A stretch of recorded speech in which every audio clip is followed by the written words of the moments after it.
Hi. Hello. How are you? What is up? Hi, squad. How y'all doing? Hi. Ooh, hello. There's an echo. What's up, squad? Come on in, come on in, come on in. I'm here. I'm here. I'm here. Yay. I'm here. My glasses are foggy though. Hey, what's up? What's up? What's up? Okay, it's always the subscribers only chat. I just forgot to turn it on early. Okay, so if you are subscribed, you don't have no worries. So, it doesn't matter if you see it or not. But I would prefer for the live stream to be, subscribers, because if you're gonna drag me live and in living color, at least be subscribed to my channel, honey. I know some of y'all subscribe and then unsubscribe and then come back and subscribe again. Okay. So come on in. Come on in. Yes. Pink hearts in the chat for Mama Brown. Pink hearts in the chat for Mama Brown and anyone who has been touched by the big C word. Okay. We are all survivors, caretakers, friends, family, loved ones, all of the above. Sorry, my allergies have been getting the best of me. Okay, my eyes be red, I be coughing, everything. They had the nerve to be driving with the top off today. I don't know what I was thinking. I really don't. Hey y'all, hey. We got a lot to talk about. Ooh, I decided to be a little bit messy today. I got some creator drama and some other drama and some junkie drama and some colorist Claudia drama and some Nene leaks drama. Well, it ain't drama, but just a little update of some things that I had already touched on that she confirmed. My tea is always legit and I love it when it gets confirmed. So we will be talking about that as well. Yes, we have Facebook in the building. Shout out to my Facebookers in the building.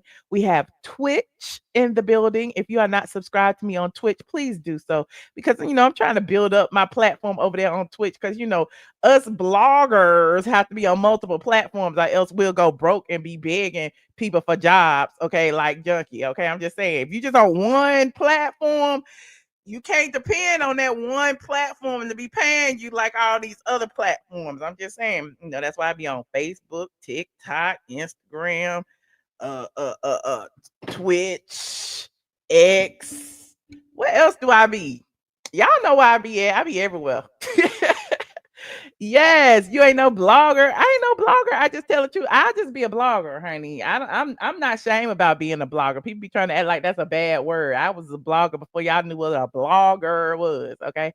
And I will be that, okay? But these bloggers today is something else. Child, they be fighting and arguing with each other and then going on mainstream. You know how they say keep your family business in the house.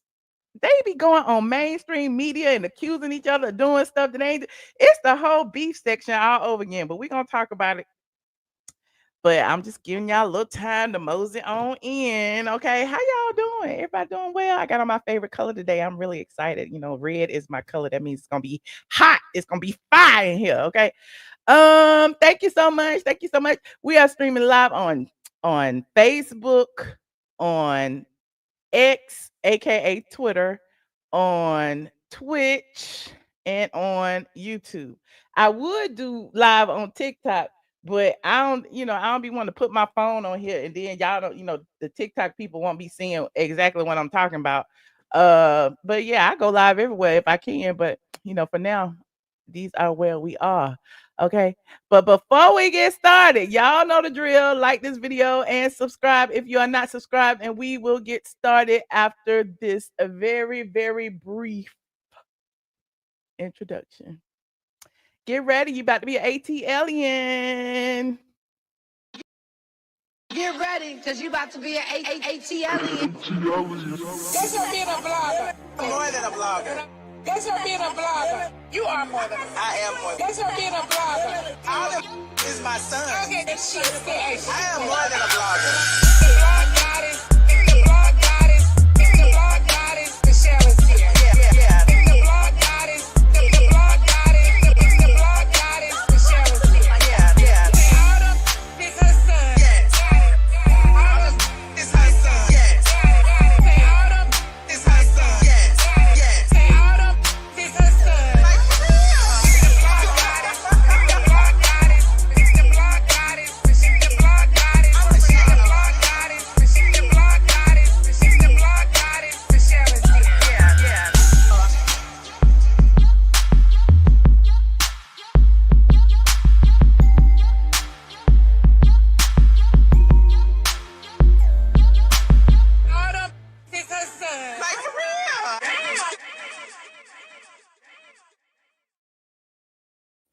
For some reason, my speaker is not speakering, and I can't hear a word y'all saying. I can't hear y'all talking to me. Hold on, let me try to connect. Let me try to connect. I know y'all hear Biggie barking because he heard me trying to do this. It's always something. It's always something. See, this is what happens when you ain't on nobody else's payroll. You know, this is why people be begging for their jobs back and stuff. Hold on, hold on, hold on, hold on. Hold on, hold on. Let me put my speaker together. This is why people be paying to put studios in their rental properties. This is why right here. Okay. I fixed it. I fixed it. I fixed it all by myself without a producer, without a producer, without a colorist Claudia, without an L Reynolds or a junkie. I fixed it. Shout out to the squad, okay, for standing by me in the midst of my tough times. Okay. Listen. Okay. These are topics that you guys selected. Okay. So, that's why I didn't even have a thumbnail ready, but it is what it is. I went live earlier today as I was going to get my nails done. See my little nails. See, that's all I be doing. I mean, I don't have no colors in there. I just, I feel like a little white tip go with everything. I could put it on with this. If I have on pink tomorrow, it'll match. If I have on blue, it'll match. See, it's like that. My toes look the same. But anyway, I'm digressing. So I had went to get my nails done earlier, and as I was on my way there, in my Jeep life, okay, with my Atlanta hat on, with the top off, I went live on Instagram. And I normally don't share it on Instagram. I normally download the videos from Instagram and share them over here on my members tab and on Patreon. So the Patreon got it and the members got it. But we got into a few things during the live. We talked about the junkie alleged apology, the colorist Claudia. We talked about that. We talked about Tisa Tells and RatchetTv and the whole Diddy trial situation that people are like the people who were reporting on the Diddy trial and now bumping heads. We talked about that. We talked about a little bit about the Nene leaks. I don't think we talked. Did we talk about Nene leaks? I don't remember, but we talked about that. And we also talked about the Essence Festival. Child, I don't even know where to start. Child, this is just I don't know. I'm gonna say Nene for last because we're gonna look at the videos. But I'm gonna give y'all a little bit of the essence, okay? Because the people that listen, I am a 20-year Essence Festival participant. Okay, 20 years. I was there at the 25th anniversary, and I think they up to 30. They might be up to 30 now. Where they at on any of y'all who know about Essence Festival, what year was this year? Was it like the 30th anniversary or something? I don't know. But oh, I talked about Nene too. Okay. And so, this year I selected not to go, even though they asked me to go. They offered me press passes, all of that. I just decided I was not going to go this season. And it was because the tides have changed over the past couple of years. Okay. And me and my good friends, because it used to be, listen, I blame Will Packer too, but that's another producer, Will Packer, who did Girls Trip. Y'all remember when he did Girls Trip? I don't remember what year that was. It was who was it? Queen Latifah and Jada Pinkett and Tiffany Haddish and Regina Hall. They all went to Girls Trip, and they went to Essence, and they, was having fun with the men's, and they had the grapefruit thing, and they were just they were just being ratchet, okay? And when everybody saw how that was at the Essence Festival, it changed the trajectory of the Essence Festival. It changed all the people. It changed, did everybody want to come. They was like, Essence Festival, I heard about it, but I've never been. So then everybody started coming. The youngsters started coming. They started bringing they little matching shirts because they was on a little girls trip. Okay, they started doing that, and that was fine. I didn't mind that. I'm acting like I own the Essence Festival. I didn't mind the ratchetness of the younger people and all this coming and all the girls. I did not mind that. But what I did mind is after that, the people who started pandering to the ratchets and some of us women, those people started coming as well, and it kind of changed things. It started feeling a little different. It started feeling like they weren't doing this for the excellence of Black women, which is what Essence has been made of for decades now. It's all been about the excellence of Black women, okay? Black females, if I want to get specific, okay? But like now it's like, okay, look, no shade to the gays. Okay, I'm just saying we don't come to Pride. Y'all shouldn't be coming to the Essence with the girl strip. But then it started being, all the gays started coming. It was like pack of gays. So then it was like the women and the gays, the women and the gays, and then the men stopped coming. Some of the men, it was a few men there. It was some men there. The men was still there because they knew he was gonna be there. So the men my age anyway.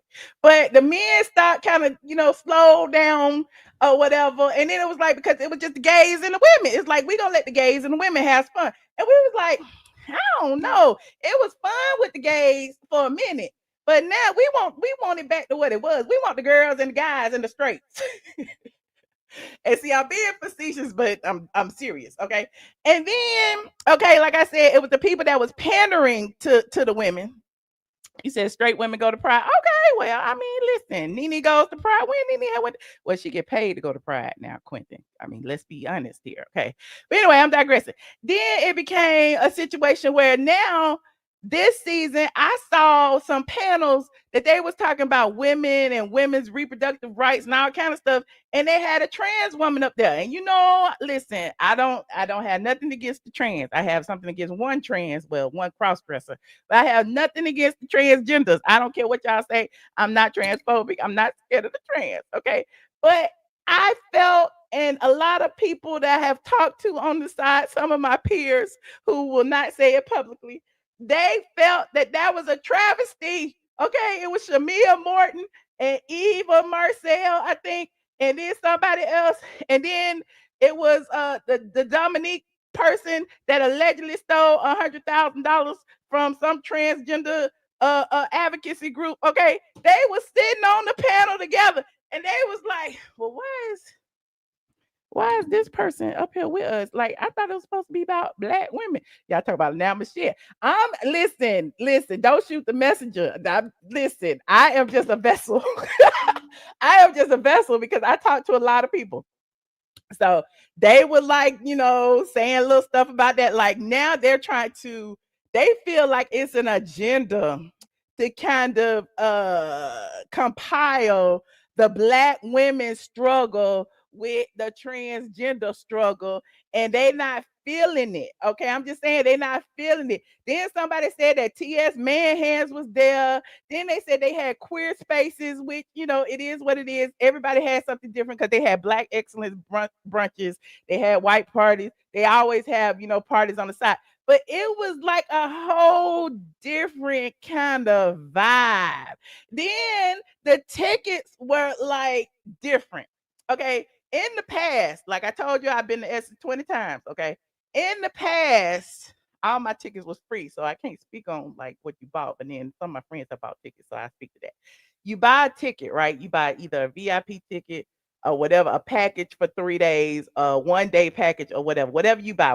Let's say you buy one ticket, you get access to the main stage and you get access to all of the different super lounges. Okay. Super lounges were where the not lesser artists, but smaller artists would perform because the main stage was reserved for the headliners, right? So if you got a ticket, you had the choice to either sit up there and wait for whoever you want to see on the main stage, or if there was somebody you didn't want to see on the main stage, maybe I go, and watch Carrie Hilson or Escape or somebody, Money Long or somebody back in the Super Lounge, right? They did that every year. This year, they didn't do that. This year, your one ticket was the main stage. If you wanted access to the Super Lounge, you had to buy a different package. Now, they didn't come out to that till probably right before the Essence Festival started. And people were upset because people were like, well, I thought my ticket, I would be able to see so-and-so, and they're going to be in the Super Lounge. And then they realized that their ticket didn't cover that. Essence had to issue an apology. Now, I went and tried to find the apology, but apparently Essence deleted it.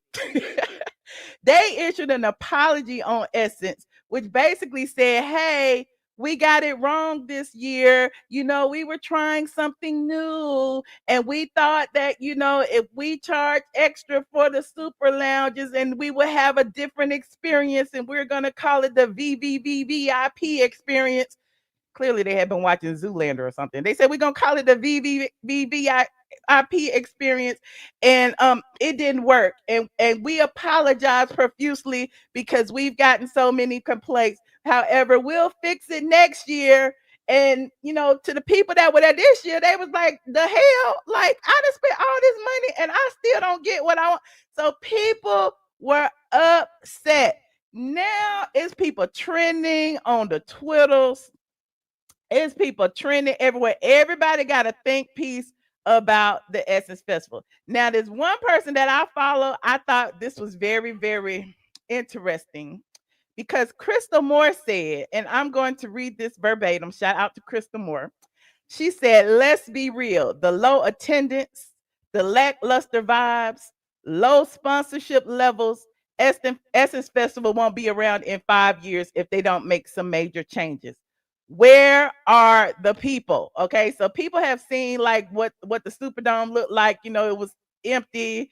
There was some spaces, it was sparse because normally it's packed to the rim in all levels or whatever. It also said, now people are going to cons in June, on the Vineyard in August, at Afrotech in November, Women Evolve in Dallas, and at Art Basel in Miami, creating new cultural moments.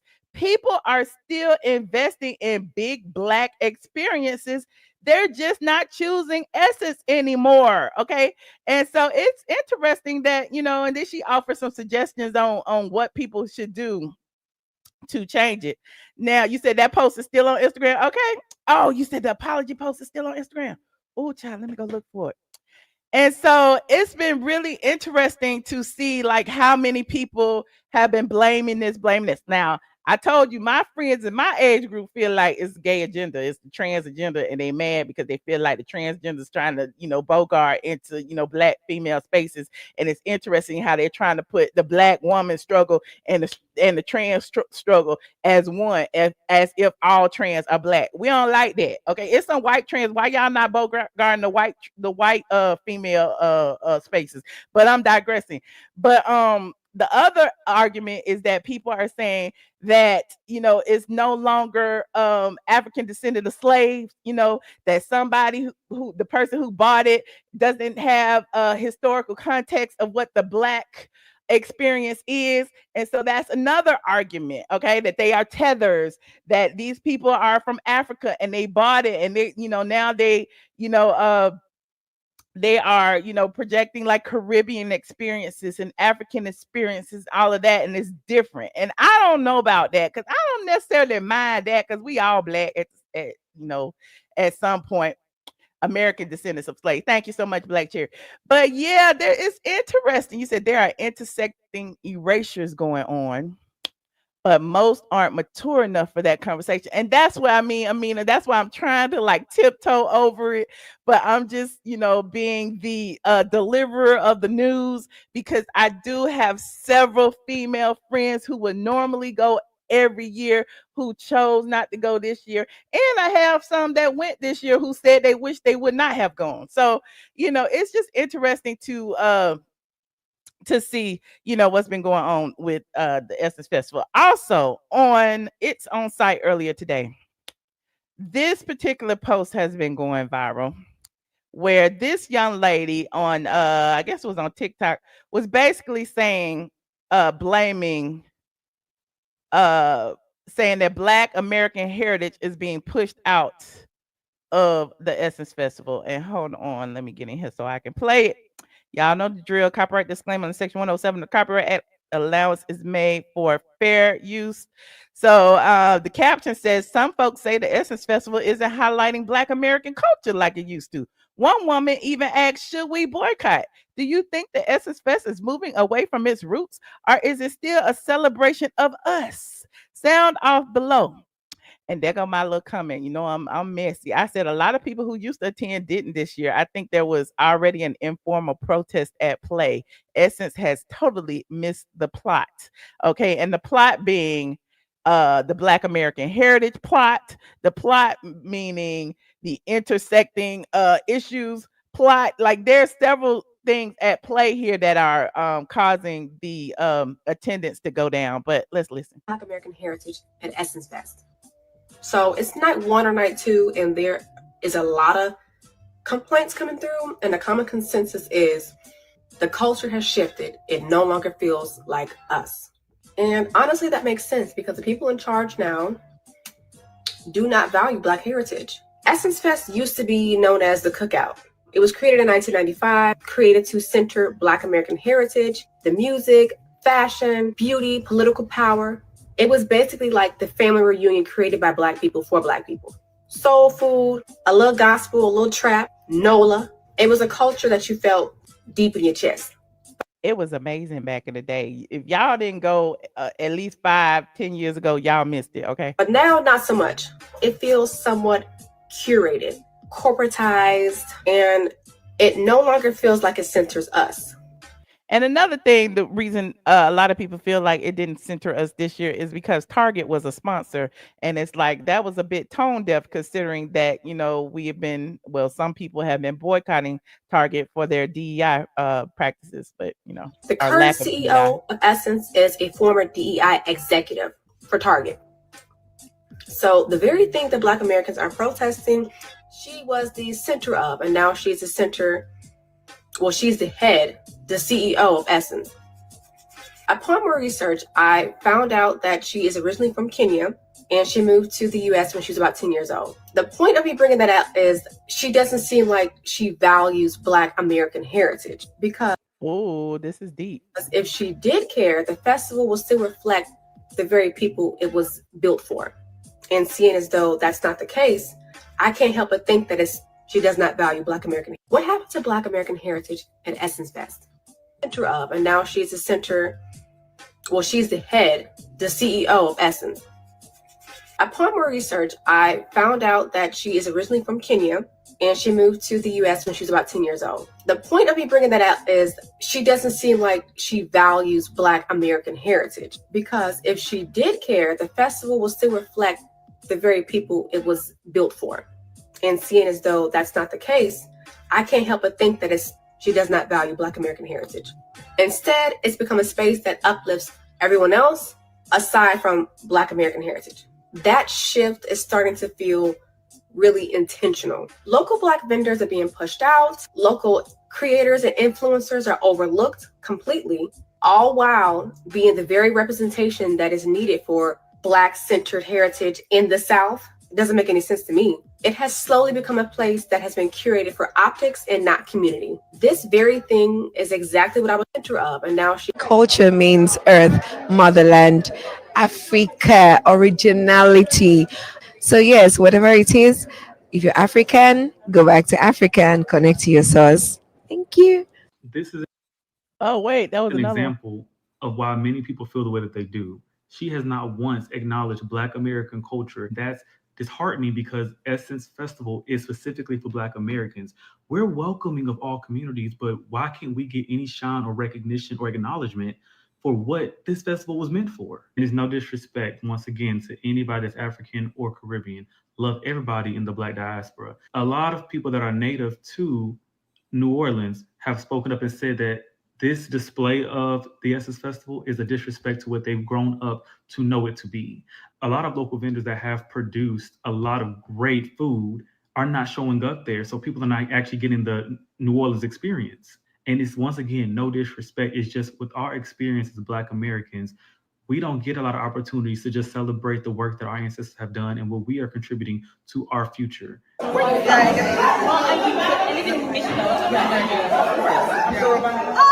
were Nigerian. I just think you were tribe. Really? I'm Southern. By way of Georgia. And that's where a lot of people are finding the imbalance, because we're being so respectful of everybody that come into our neighborhoods, into our environments. There's a lot of things. Culture means earth, motherland. So there it is. Somebody says because the energy shifted from Smoke and Stacks juke joint to Jover. People are really, I don't know. Listen, look at the people running to the Target here.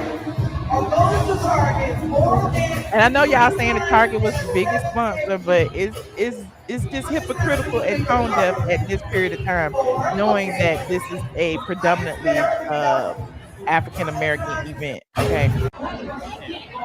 Now look at Here's Target. They're somebody. trying to mute their colors to make it more palatable. We see you and we skip it. They said that Target muted the colors to pink, okay, to try to make it more palatable and for people to ignore that it was actually Target. So interesting.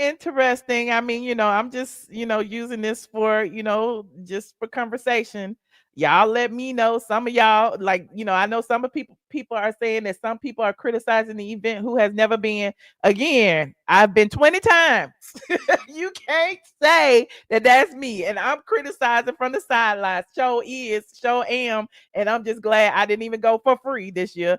Look, salute the S's, but y'all need to fix that. Okay. You said y'all mad at Target. Child Tyler. All right, Trump supporter. You said this seemed like trying to point the blame at everything. Okay, if you say so. You said shouldn't have boycotted Target anyway. Well, I mean, that's on y'all. Okay. That's on y'all. You said you believe Target is trying. This is not Target's colors. This is my colors. You see that straight from the A? I was straight from the A before Target was Target. So y'all ain't gonna come to me talking about Target owns red and white. This is Adidas, and that is straight from the A. Okay. Anywho, moving on. Like this video. Yeah, but again, like I was saying, I know somebody was mad at me saying that it was a gay agenda and all that. And maybe, my words are wrong, but I just feel like they're trying to commandeer our spaces, not the gays, but the trans. And it's getting to be I don't know. It's getting to be a headache. And again, I'm just being a voice for a lot of the people that I have talked to. Some news anchors, some friends, some listed teachers, some entrepreneurs. Like there are a lot of people I know who feel the exact same way. And these are Black female professional women who saw what was going on, who saw some of the panels, who saw some of the things that was on the panels, and they was like, what the hell? Like, what the hell, yo? And again, some people may not be able to say it publicly, but I'll say it. I'll get the brunt of the hate, and it is what it is. I feel like it's wrong. I feel like if it's going to be a celebration of Black womanhood, it should continue to be a celebration of Black womanhood. Like the same thing y'all say that, we're passing a buck. It's a younger generation. So yeah, the aunties can be there with the younger girls, and we can show them how to dress. We can show them they don't have to have their ass out all the time. It is a passing of the guard. It is a reunion. It is a celebration of our Black history, our culture, us. Okay. And so, it's just interesting to see it all go to shit. Okay. I just hope that they make some changes, they fix the things that are broken, and they get the people back. And I know some people think that it may be that we're in a recession and people aren't spending money like they used to and all of that. And I get that too, but I could have spent money and I chose not to, and there's several people I know that just chose not to spend the money and had it. So I don't know.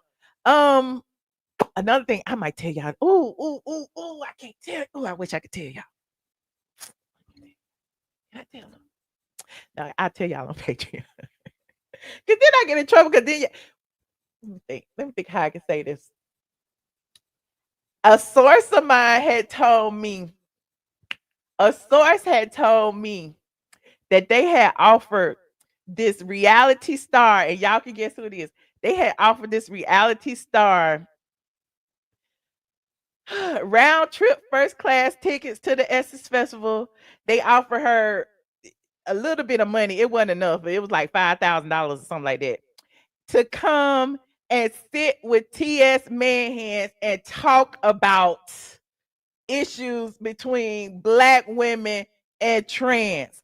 And that is why I started on my high horse. I don't know if you want to call it my soapbox, talking about how they are trying to, make this a Black woman trans united force. And it's like, it ain't what we here for. Okay. I don't understand. You're right. It's an insult. And so when I heard that, I'm like, I'm good on that. I'm good on that. I understand, the all-inclusive thing. I remember when they had what was it, Black Girls Rock, and the trans were mad because they didn't have any trans on the playbill or whatever. But now it's getting to be a bit much, and I don't like it. But yes, two totally different experiences. Why can't they have a festival for trans, like at the end of the day, and then invite us? Okay. And maybe, we would support them, but at this particular juncture, I don't see them supporting us the same way. But anywho, like this video. Figure what you doing. Like this video, please, and thank you. Like this video. I thought it was just me. It wasn't. Okay. Moving on. Now, what you doing? Now, y'all, listen. I was trying not to be messy, but I'm gonna be messy. Okay, I'm gonna be messy, and this is proof. This is proof why what I'm saying is you should take heed to some of what I'm saying right here. This popped up on my timeline. And when this popped up on my timeline, I already knew that the Essence Festival was a wrap. Look at this junkie right here. So this popped up on my timeline, and I was mad when I saw it, and I had to comment. I didn't even listen to it. I didn't even listen to it, and I had to comment. And I said, as a 20-year attendee of Essence, I can personally say that they totally missed the mark this year. It used to be about celebrating Black female excellence, and seeing Junkie on my timeline proves that those days are long gone. So we got Junkie on here saying he is slamming the criticism against this year's Essence. Okay. And it's like, what? Who made him the voice of Black women? Who made Junkie Dineva the voice of Black women? In his caption, he says, companies and individuals ain't really got no money right now. In these uncertain times. I guess that's why he begging colorist Claudia kissing her ass, but we're gonna get there in a minute. It said that's where it starts and stops. Shame on y'all for dragging. I can't even read that. That's so small. This beloved institution the way y'all are. He kissing their ass, I guess, because they didn't invite him. When the big brands all out next year because of y'all's negative energy, I don't want to hear a sing. Child, what is he talking about? What is he talking about? Now, the people in the comments saying, I agree, blah, blah, blah. He can't shame someone for expressing their unfavorable experience. Their experience is their experience. How long has he been going? The OGs know how it used to be. Okay. So some people are saying they had a great time, which I know. I know some people who had a great time, but it was just different. It wasn't the same. It wasn't as many people there. It wasn't as great. It is what it is. But I don't know what he said. Y'all can hear what he say. I don't care. Hold on. It's upsetting me and my homegirl that there are so many people out there just So now he gonna speak for his homegirl. Child, listen, y'all gonna get enough of having Junkie speak for Black women, and he don't even like y'all. so elated to do these negative Essence Festival think pieces where everybody's got all the damn answers about all the things that were wrong. And I'm seeing very little videos about people highlighting the positive and the community and the coming togetherness of everything and everybody that is Essence. Essence Festival 2025 was absolutely fine. Okay, it was absolutely fine. If anything, I wonder if he was getting cracked behind the dumpster. Last time I was there, I saw him coming behind the dumpster with one flip flop on. I told y'all about that. I'm not lying. I saw him coming from behind a dumpster with no shirt on and one flip flop on, and holding the other one in his hand, looking like he had just took a tooth. The true reflection of where the economy in the United States of America is at this time and people being financially uncertain. Did as many people come this year? No. Were a couple things a little lackluster due to lack of funding? It was beyond obvious. That's what a lot of it was. All they need to do is scale back. All Essence need to do is scale it down and make it smaller like that? In order to make it more concentrated and more quality. That's it. That's all. They was just spread a little bit too thin. The convention center, instead of using all 9 million square feet, put a big partition up and use 3 million. Child, don't nobody know what he talking about. Don't nobody know what he talking about. Anyway, yeah, he's not the target audience unless the target audience are crackhead gays. But digressing. You said one flip flop. What did Oliver lie and say he was behind that dumpster doing? I don't know. I think Oliver confirmed my story. I don't know, child. But they all one in the same. Hell, Oliver might have been behind there too, for all I know. Anyway, moving. See, y'all gonna make me go in the archives and pull that video of me and Joshua right after we had Saw Junkie come out, because we went live right after that in the hotel room, and I couldn't wait to tell you. That's when I used to go live from everywhere. I'm like, oh, child, let me go live and tell y'all I just saw Junkie. I was trying to do it right there, but I couldn't press the live button fast enough. You said show it. Oh, we ain't got number time. Hold on. You know I will. Because I'm a messy bitch who lives for drama. I am a messy bitch who lives for drama. Hold on. Essence. Hold on. Let me see. What was it called, y'all? It was called I saw.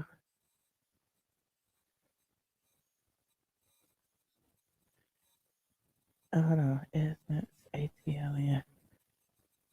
Damn. It's hidden because I ain't pulled it up in so long. Where was it? Hold on. Essence. Y'all, I can't find it. But it's on YouTube. Y'all have to find it. Wait a minute. Wait. Coming back. What did I say? The alley. It might have alley in the title. Alley. Let me see. They didn't bring it up either. Child, I don't know how to get it. I get down even in the alley. Oh, I'm so messy. Let me see. Hold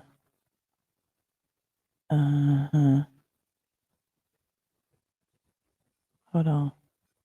I might have to find it on my other channel. Child, that was a good live too. That was a good live. Oh, you said I'm glad it wasn't jam packed to move around the city. It was quite enjoyable. You mean y'all can move around the city? I remember the times we couldn't even get a cab, child. We used to have to walk everywhere. Hold on, I'm about to find it. Don't worry.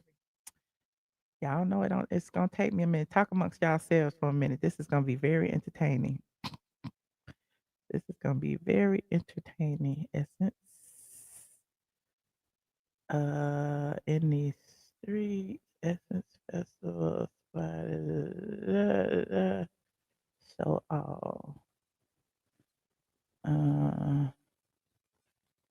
what channel was it on? Essence. Essence, New Orleans Room Tour.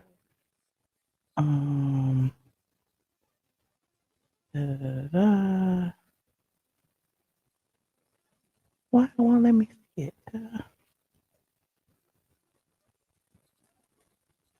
I can't find it. Maybe I deleted it. I don't know. Sometimes I be nice and but I cannot find it.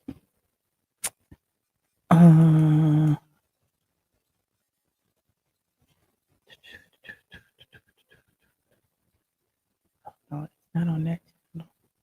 I had about 4 YouTube channels at one point.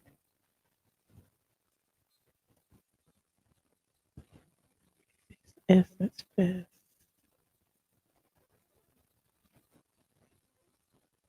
Nope, that's not it. Oh well. Essence Fest. We was in the streets right there. I cannot find it. And I know that was when it was. Oh well.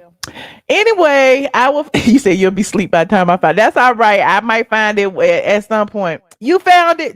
Put it in the thing. What's the name of it? Put the name of it in so I can find it.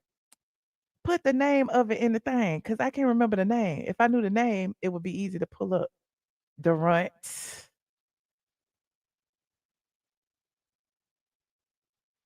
Put the name of it in the thing. Oh wait, Essence Fest. Okay, there go that. Okay, there go that. Okay, there go me and Josh right there. I see a lot of them, but I don't see that one. I see a whole bunch of them, but I don't see that one. You got to give me the name of it. Did he put it in the chat? Petty Party. Okay, let me see. Petty Party. Petty Party. There it is. Why it was hiding from me? Why was it hiding from me? There it is right there. Okay, what year was that? That was 6 years ago. Damn, that was a long time ago. That was a long time. That was in 2019. Hold on, I'm just gonna go in the middle and y'all can hear the story. That's how he. Okay, this is interesting. You know, like nobody believe. I'm like, he ready to go tell something. Yeah, so it was interesting. Are the earrings ATLien? Yes, they're by Chili O. Somebody said somebody mad? No, I just said this saying nobody mad but the devil. Oh, I ain't mad. I got my money back from the courts. Baby, that was so funny. I'm just mad at people walking. I ain't never seen nobody walk down the street with no shirt on. I know it's hot, and I know dudes down here and stuff, and I know guys can walk around with no shirt on. I get it. But I've never seen it. Listen, except for like homeless people. But listen, if you are a professional and you got booked for a gig by a company, and you may not, your booking may be done with, but I would never walk around without my shoes and shirt in the middle of the fucking street. You just don't do that. Something I don't think so. I don't know. I ain't want to judge. Everybody ain't raised the same. Well, sometimes you. When you clock out. So I just wanted y'all to see that we did talk about it. We couldn't wait to get in here and talk about it. Hold on, look. I'm motherfucking tired. Hold on. Is this a good angle? It's all in the corner handing out flyers for Essence. And she is like, that why they in town to give out flyers for Essence? She like, who? And I'm like, right there in front of us. He paused. Like, that dude giving out flyers. You like, because I was gonna ask him for a flyer, and then he ran. I'm like, wait. I said, he running. Look, he gonna go tell something. I swear to you, I say this out loud. He did say that, and it was his assistant. His assistant was giving out flyers. Hold on, let me go back a little bit. She in La La Land. Who? What? Where? I don't pay attention. I don't see him. Like literally, I pay attention to absolutely nothing. Hold on, let me text these people back. But tell something. I swear to you, I say this out loud. He did say that, and it was funny because I'm like, who gonna tell that? Tell what? I'm like, he gonna look like he running to go tell something. She's like, what you talking about? Go tell what? We hit the fucking corner. We see a dark shadow. I see a junkie muster coming out the damn the middle of downtown Essex, New Orleans, with no shirt on, with no shoes on. It's 110 degrees outside. I thought it was a homeless person. I didn't know. That shit was y'all. I lied to you not. Like I didn't even have time to pick up my phone. Y'all know I film everything. I'm up here picking up the phone, and then I realized I ain't even pressed damn record because I was just gonna record it since I couldn't go live that quickly. And I'm like, damn, I ain't even press record. The best thing I saw all day. That was so funny. How was it fun? That was really sad to me. I thought it was funny because just for that to be such a coincidence, like we down here and me and you together, we've been separated most of the trip. For us to be together, leaving that damn restaurant, and we hit that damn corner, the way he ran, it was like he got stuck for me. Like he saw two ghosts walking up the damn street. So does that mean he follows me and you? I guess he knows who we are, at least. Is that who they use to stalk our social media and tell them everything we say and do? I guess. But what is funny is how he got trucking his ass up the hill, them red damn joggers. I know he was hot too. Hot as a motherfucker. A long sleeve, long pants, jogging suit, and some Converse. Some high top Converse. And don't forget the black and gray wig. No, that was his assistant was running in a jogging suit as a Converse to go tell him. That was funny though. Now I'm going to sleep. That was hilarious. It wasn't that funny. It was funny to me. Because we turned that fucking corner to see him coming out with that shirt out. That shit was hilarious. I'm like, I couldn't make this shit up. Where was he coming from? The alley? I don't know where he was coming from. Wherever he was coming from. It wasn't a hotel because ain't no hotel on that street. But him to be coming out his room. He was coming out the alley with no shirt on, no shoe. Was he turning a trick in the alley? What the heck? I don't know what was going on. I promise you. I would I not swear come to on God, here lying lie to to you. you not. We lie to you not. I'm just like in amazement. Like, this is essence. And I'm sure she thought I was lying. When I was like, there go Oliver. I thought he was lying for sure. I didn't know what I mean. I'm sure she thought this nigga lying like hell. So, you know, just to recap, okay, we was walking out of a restaurant. We saw the dude with the gray streak in his hair on the corner giving flyers. I didn't know who he was because I had never seen him before. Josh was like, "There go Oliver," and I was like, "Who the fuck is Oliver?" And then he saw me, and then he looked like he saw a ghost, and he ran towards the alley, and we just happened to be walking that way. And as we was walking that way, Junkie Dineva pops out the alley. It's almost like he ran to go warn him that we was about to pass and see whatever he was doing. So it was weird. And I'm like, I tell you the story the same way every time. And I guess it's been 6 years because that's what the video say. But yeah, so yeah, who be in the alley? Not me. And I don't even know why we got on that story. Why we get on that story? Moving on. Yeah, look, doing crack or something. Okay. So, we got on that story because Junkie was saying that the essence was just fine. He had got some good crack. That's why his voice was sounding like that, and he was stopped up because he had sniffed it all up. That's why we did that, because I was just proving you that's why he be going. Anyway, moving on. Like this video. Now, speaking of a Junkie, okay, Tasha K had posted on her Instagram earlier today or yesterday that Junkie and colorist Claudia had apparently made up or something. Hold on, where is it?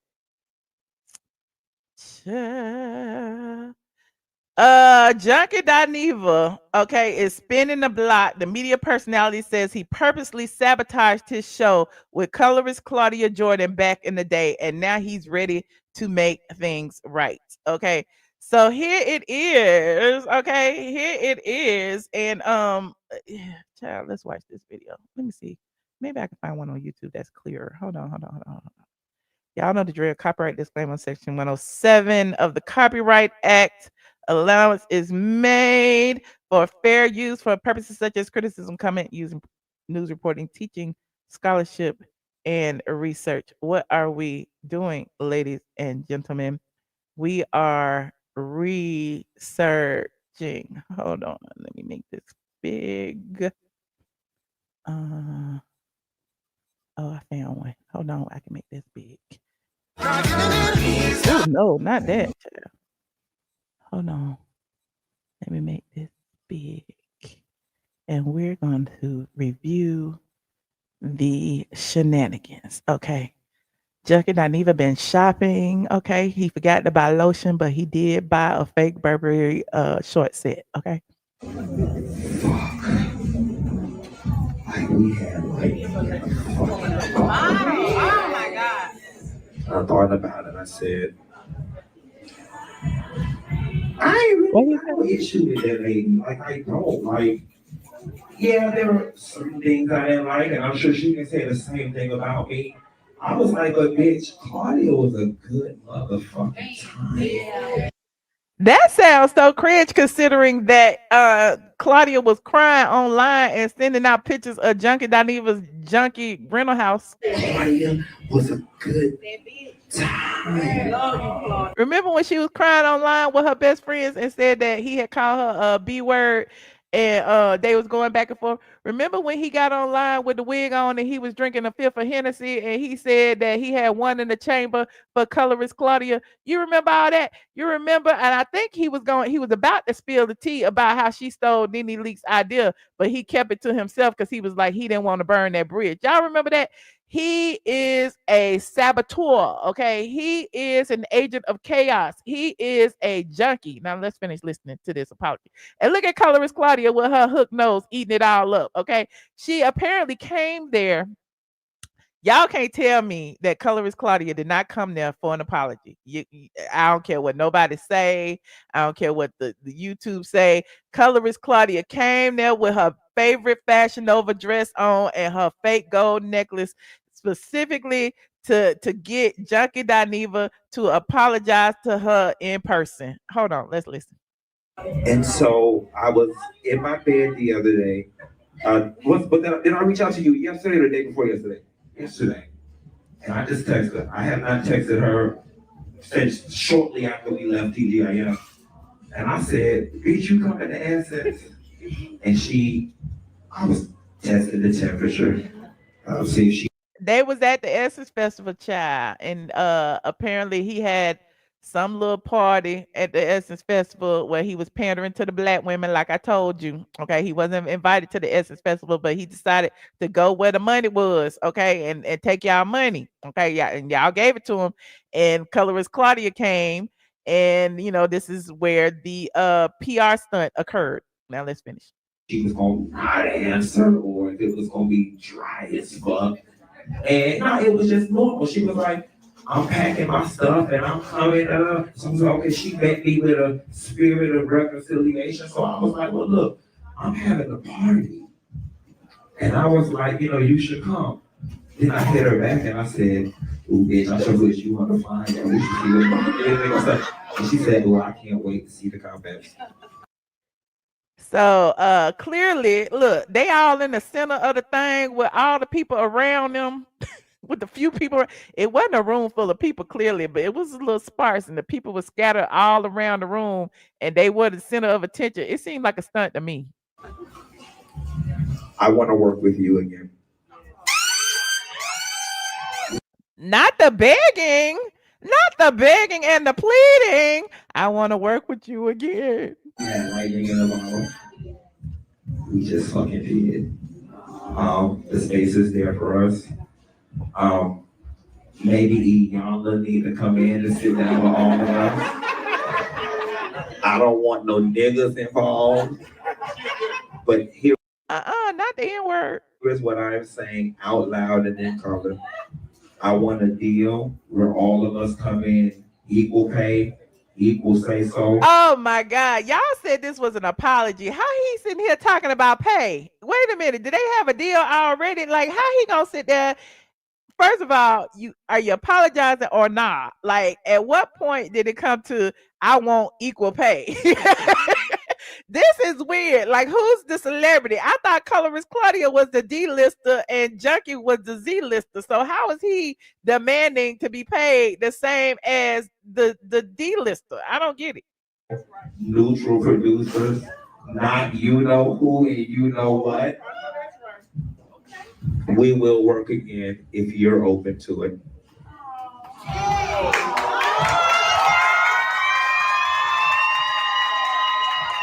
We love it.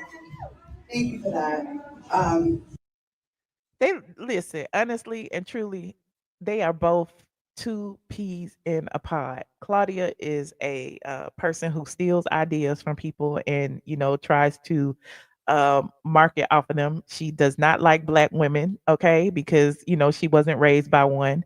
He doesn't like black women because he was raised by one and he hated it. And so they're two peas in a pod. So I believe that they should make up, and I believe that they should work together. Let's finish. Let's see what she had to say. Hold on. I just want people around me to work to make money, and I really hated when things went left because I just think I always get blamed for everything. And I always loved your personality. I love signing on. And who cares if I didn't get along with someone else? That had nothing to do with me and you. Correct. And I think I got a lot of that. I think the camera crew was his assistant with the gray stripe in his head. That's whose camera is on. So I believe the camera crew was his assistant. And it really hurt my heart too. It really did because I love turning on that computer, and no matter what bullshit we had, there were some times where we were not speaking. Not really me and him. It was shit going. It was a lot of shit.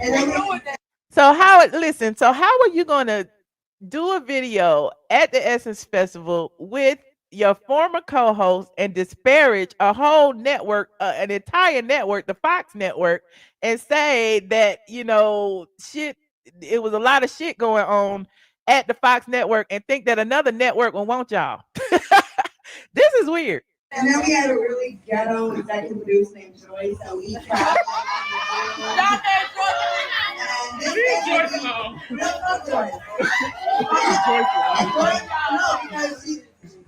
If you have a producer that's like planting seeds and like playing, and we knew for a fact she was literally turning us against each other. Now explain to me how colorist Claudia with a straight face can come into a room with a man who literally cost her her job, like literally decided that he would sabotage her entire stolen show off of Flopso, decided he would go live at the exact same time as Flopso, took all of their viewers, and then they got canceled. Now explain to me how she can be desperate enough. Well, then again, I'll explain to you in a minute. Let me finish listening. Our leadership was not the best. I will say that. From the top to the bottom, our leadership was not the best. And like, there's no way in hell that something that was, it's global, you guys. Yeah. We had UK people, Africa people. Africans, South Africans, Europeans, like I still to this day get asked about it. So I'm glad you tried. I always wanted us to like fix. We never had a real problem. No, but it was other. Why are they begging each other? Why are they begging each other in this big empty room, this big empty devil room? Okay, I'm just waiting for the baby oil to come out. You know, Claudia used to be hanging out with Diddy. There were things at work that went on that I didn't like, but again, I'm sure you could say the same thing about me. But that room is empty. Claudia was always a good. I took them down to the bar with the undercards with Miss Kenny and all of them. We did that, and we were on both to Miami. I will say this: we never had a problem. We never had a problem that we could not get past. Like it was unless she fucked my man or she owed me money. Some professional differences, but it was never that deep to the point where I hate that bitch. It was never that deep. You literally said you hate that bitch. You literally went on live with a wig on and some lipstick and said that Claudia wasn't shit and that you would never go back to the show. You literally was talking about her like a dog. You literally talked about their cheap ass equipment that they was asking you to send back. Y'all don't remember all that because we was talking about it because it was funny.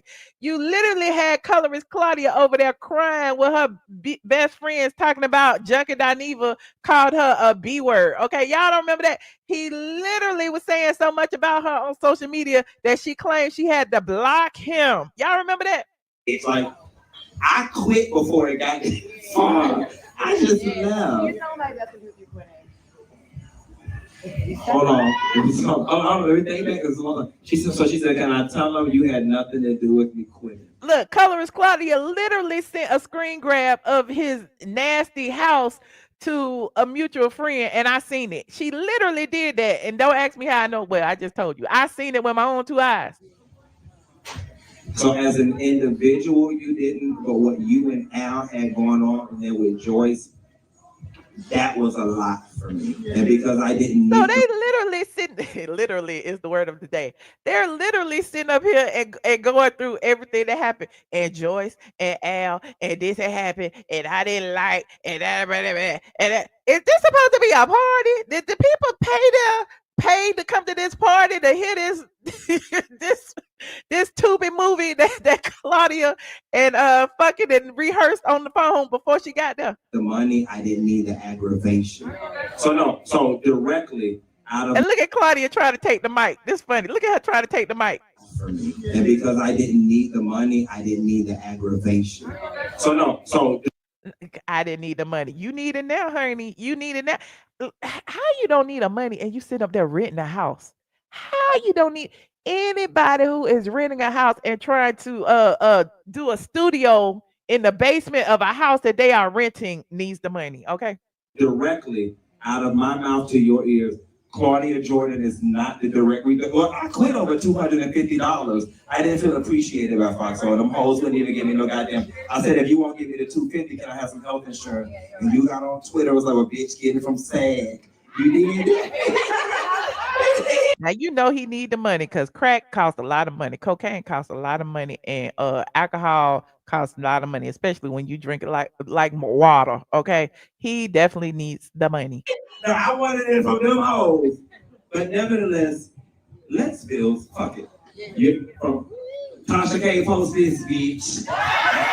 Not him putting Tasha K in the child. Not him. And I saw Tasha K talked about it too. Shout out to Tasha K. Positive. I want to work with you again. I do too. How many times? He said that's 5 times. We get it. He want to work with her again. He's begging her to work with her again. We get it. Okay. There it is. And in business, we have to have the business right. The business The wasn't business, and that was the thing with Fox. So it was a fish rots from the head to the tail, and the shit was wrong up there, and it trickled down here. He's sitting there with Claudia disparaging their former employer. I wouldn't hire neither one of their asses. How you gonna talk about Fox and Fox was paying y'all? And it got messy, and I want to work. So first he said he didn't care. It was about the money. Now he's saying it got messy and it was rotten from the top up. Which is it, Junkie Dineva? Was it so messy that you cannot stand to be there any longer? Or was it that you quit over $250? Work with you again. We have lightning in the fucking bottle, and let's do it again and again and again and again.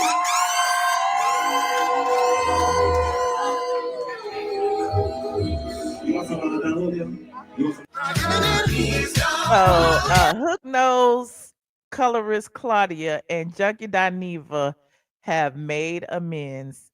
I believe that they should definitely continue their collaboration, because again, they both hate black women. So why not? They both pander to black women. Claudia cannot stand dark-skinned black women, child. She has called people apes and monkeys. She said she can't see dark-skinned women in the dark. Junkie Dineva call y'all fish, say y'all stupid and broke. Listen, it's a match made in heaven. It is a match made in heaven. All of y'all who love being dragged, okay, can go and watch that low vibrational shit, and they can make money, and maybe Junkie can finally buy a house. Okay. Moving on. Like this video, please. Thank you. Like this video. You say he's mad that Carlos is stealing the show. Ooh, did he really steal it, or did he just move forward with the idea that they dropped? Because think about it this way. Carlos is a little bit messy though, because then he interviewed Junkie and he interviewed Claudia, and they both was talking about each other in the damn interview. Yeah, he is a bit messy. And then he went and got Claudia over there, and now they doing the same thing, once a week. But the gag is, you think Carlos paying Claudia for that one show? I doubt it. I don't know though. He might be. But I think Claudia would do it for the clout. Claudia is doing that one show a week for the clout, because it is what it is. And y'all remember when I looked up Claudia's stats and stuff? Because Claudia has a YouTube channel, but nobody watches it. Claudia has gone live on her YouTube channel with 3 people in there. And so for all the people who claim that they love Claudia and Claudia is so real and Claudia is this, they don't watch her. They don't show up for her. Any project that she has to be alongside somebody with a bigger platform, i.e. Junkie Dineva, i.e. Carlos King, i.e. whoever, anybody but her. Okay. But again, I'm digressing. You said give us 30 seconds. What we need 30 seconds for? We need some likes. Okay, 30 seconds. Like this video, please, and thank you. Like this video.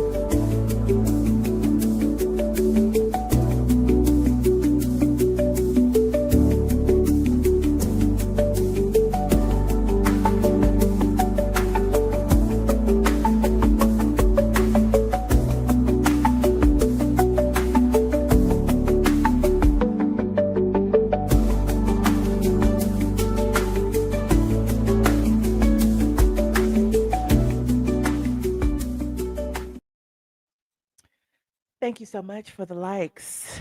Hopefully I got some. Now, speaking of Carlos King, hold on. Y'all told me to talk about this. Carlos, actually, somebody had sent me this when Carlos was on the Breakfast Club, right?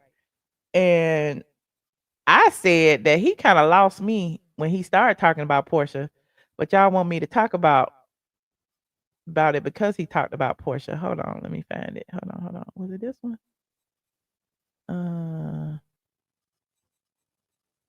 Maybe it's this one. I don't even know which one it is. Let me see. Is it this one? Mainstream deals or magazine covers. Why do you think the industry still treats black reality stars like they the side dish and not the entree? Especially when they had success like Real Housewives of Atlanta. A lot of people Y'all know the drill. Copyright disclaimer on Section 107 of the Copyright Act. Allowance is made for fair use for purposes such as criticism, comment, news reporting, teaching, scholarship, and research. We are researching. Okay, now let's finish. Like that about Nene. They feel like she should have more. Yes, Nene to me is the Meryl Streep of reality television, and we're going to put some respect on her name for sure. Yeah. We Not Nene, and Nene is the Meryl Streep of reality television. Why can't she be Oprah? Why can't she be what's the other lady name? Why can't she be Octavia Spencer? Why can't she be Viola Davis? Why she gotta be Meryl Streep? Okay, I'm just saying, why can't we compare our black icons to other black icons? Hell, why she gotta be compared at all? Meryl Streep, he worse than Junkie Dineva saying he a rich white woman. I don't know why y'all always put these white women on a pedestal as if they are top tier when there are several black women that are excellent as well. But anyway, let's listen. We all have benefited from Nene Leakes. And I'm comfortable saying that, giving that woman her must do in this business. I think when it comes to black reality stars, unfortunately, just like any black woman in any industry, you aren't given the investment that you deserve. You're not, whether it's the music industry, whether it's journalism, whether it's, the medical field. No shade to Carlos, but why was he on here again? Was it just to talk about his YouTube channel? What was it? I don't know. I don't know why he's on the Breakfast Club, but let's listen. It's an unfortunate fact that when it comes to black women in any industry, black women lead the charge. They're the curators, they're the tastemakers. But unfortunately, advertisers feel like if they're not white, would the consumer buy into that? And I think they will. And that's why when you Black women are the tastemakers, just like you said. Black women are the ones who are leading the charge. Black women are the ones that you, Carlos King, Junkie Dineva, T.S. Manhands are pandering to. Black women are the ones who's spending the money. What are you talking about? look at Porsha Williams. Porsha, capital P. The cover of People magazine. Big deal. Bernadine Peters. Right. Angela Bassett. Yes. You saying that advertisers don't like black women, and then a white magazine put Porsha Williams on there, comparing her to something she shouldn't have been compared to. But nonetheless, she was on the cover. Like you look at Porsha, and listen, I'm gonna say this because I believe in it. I think Porsha Williams is currently the black Kim Kardashian of our time, and Nene is the black Meryl Streep, and Porsha is the black Kim Kardashian. Why they gotta be the black anything? This is so weird. Who are you, the black? Are you the black Andy Cohen, Carlos King? Is that what we doing now? Is that since we comparing whites to blacks? Is that what it is? I think we need to look at her as somebody who is going to make so many strides in this business. And I believe strongly her People magazine cover illustrated that fact. And when I saw that, I was like, where's her deals now? I mean, she has Porsha, she got a lot, but Porsha. I'm like, sound like a bunch of ass kissing to me. I think he just want Porsha on his show, and I don't know that she coming. That's what it sounded like to me. That he needed a bigger platform to kiss Portia's ass. That to me, go naked hair. That to me really showcased like this woman is about to set things on fire, like she did that car. You said it was iconic. Why y'all think I don't like somebody just because I be telling the truth? I don't have nothing against Carlos. Absolutely, positively nothing. Well, I do have one thing. I don't like that he got offended at being called a blogger when he literally doing what bloggers do. I didn't like that. But other than that, I have nothing against Carlos. Well, like I think Porsha is so iconic, and I just love her so much because again, she's what Charlamagne and I just talked about. She's vulnerable, she's funny, she's authentic, and she's having a season where she's going through a divorce, and that's challenging. I think any woman who's going through a divorce sees that and understands that. And if you have never gone through a divorce, I think you will never understand what that does to a woman. Carlos, you aren't a woman, so you will never understand what anything does to a woman, but I'm digressing. Let's listen. it does something to a woman. And I've seen it with Nene Leakes. I've seen it on my shows, Love and Marriage. I've seen it across the world. And I think we have to really give her some grace. Yeah. You know what else I always wondered about Black reality TV? All right, girl. I mean, all right, Carlos. I didn't mean to call you girl. I didn't mean to misgender Carlos, but yeah, okay. Moving on, like this video. I don't agree. I don't like the way he went from Nene Leakes is iconic. She's the Black Meryl Streep and to immediately into Porsha is the Black whatever he said she was Kim Kardashian. I don't like that. Like, why even first, why compare them to white women? And second, if you're gonna give flowers to one, it just didn't feel like you needed to give flowers to both at the same time. Like, you should have at least waited 10, 15 more minutes. Like, it was almost like if I mention Nene, I gotta mention Porsha, and I didn't like that. Okay. But there's that. He said Porsha is beautiful, but the level of education is lacking. She would be a perfect candidate to go back to school. Okay. Yes, he is definitely doing too much. He want to be the gatekeeper for Black women. Okay. Look, I didn't watch the entire Breakfast Club interview. Y'all need to let me know what y'all thought of it and what he was talking about. Okay. Now, next up is Nene Leakes on Cynthia Bailey and Crystal Minkoff. Is that her name? HumbleBrag podcast. It came out today around noon, and I shared it with my subscribers and my followers over there on Patreon and my Discord, and everybody watched it and everybody thought that it is great. Now, Nene dropped a few jewels during that interview, which from everything I can see is the highest rated interview on the channel. Hold on. I love looking at numbers, and I shouldn't, but it is what it is. Cynthia Bailey and I don't know what their podcast is doing on other platforms, but they over here on YouTube. So go and subscribe. HumbleBrag. They have 13,000 subscribers so far. The Nene Leakes interview has 60,000 views, which is amazing. Now let me look at it. Nene is almost the most popular video on their channel, and they just posted it 12 hours ago. And here goes something from 8 months ago that got just 10,000 views more. So Nene is pretty much taking off on the HumbleBrag podcast, because none of their other videos seem to be making numbers. So salute to Nene for that. Now, her conversation, she touched on several different things. She talked about, joining Real Housewives of Atlanta. She talked about her friendship with Cynthia Bailey. She talked about being the blueprint for the Real Housewives. Let's listen to a little bit of it. Y'all know the drill. Copyright disclaimer on Section 107 of the Copyright Act. Allowance is made for fair use for purposes such as criticism, comment, news reporting, teaching, scholarship, and research. What are we doing, ladies and gentlemen? We are researching. Let's listen to a little bit.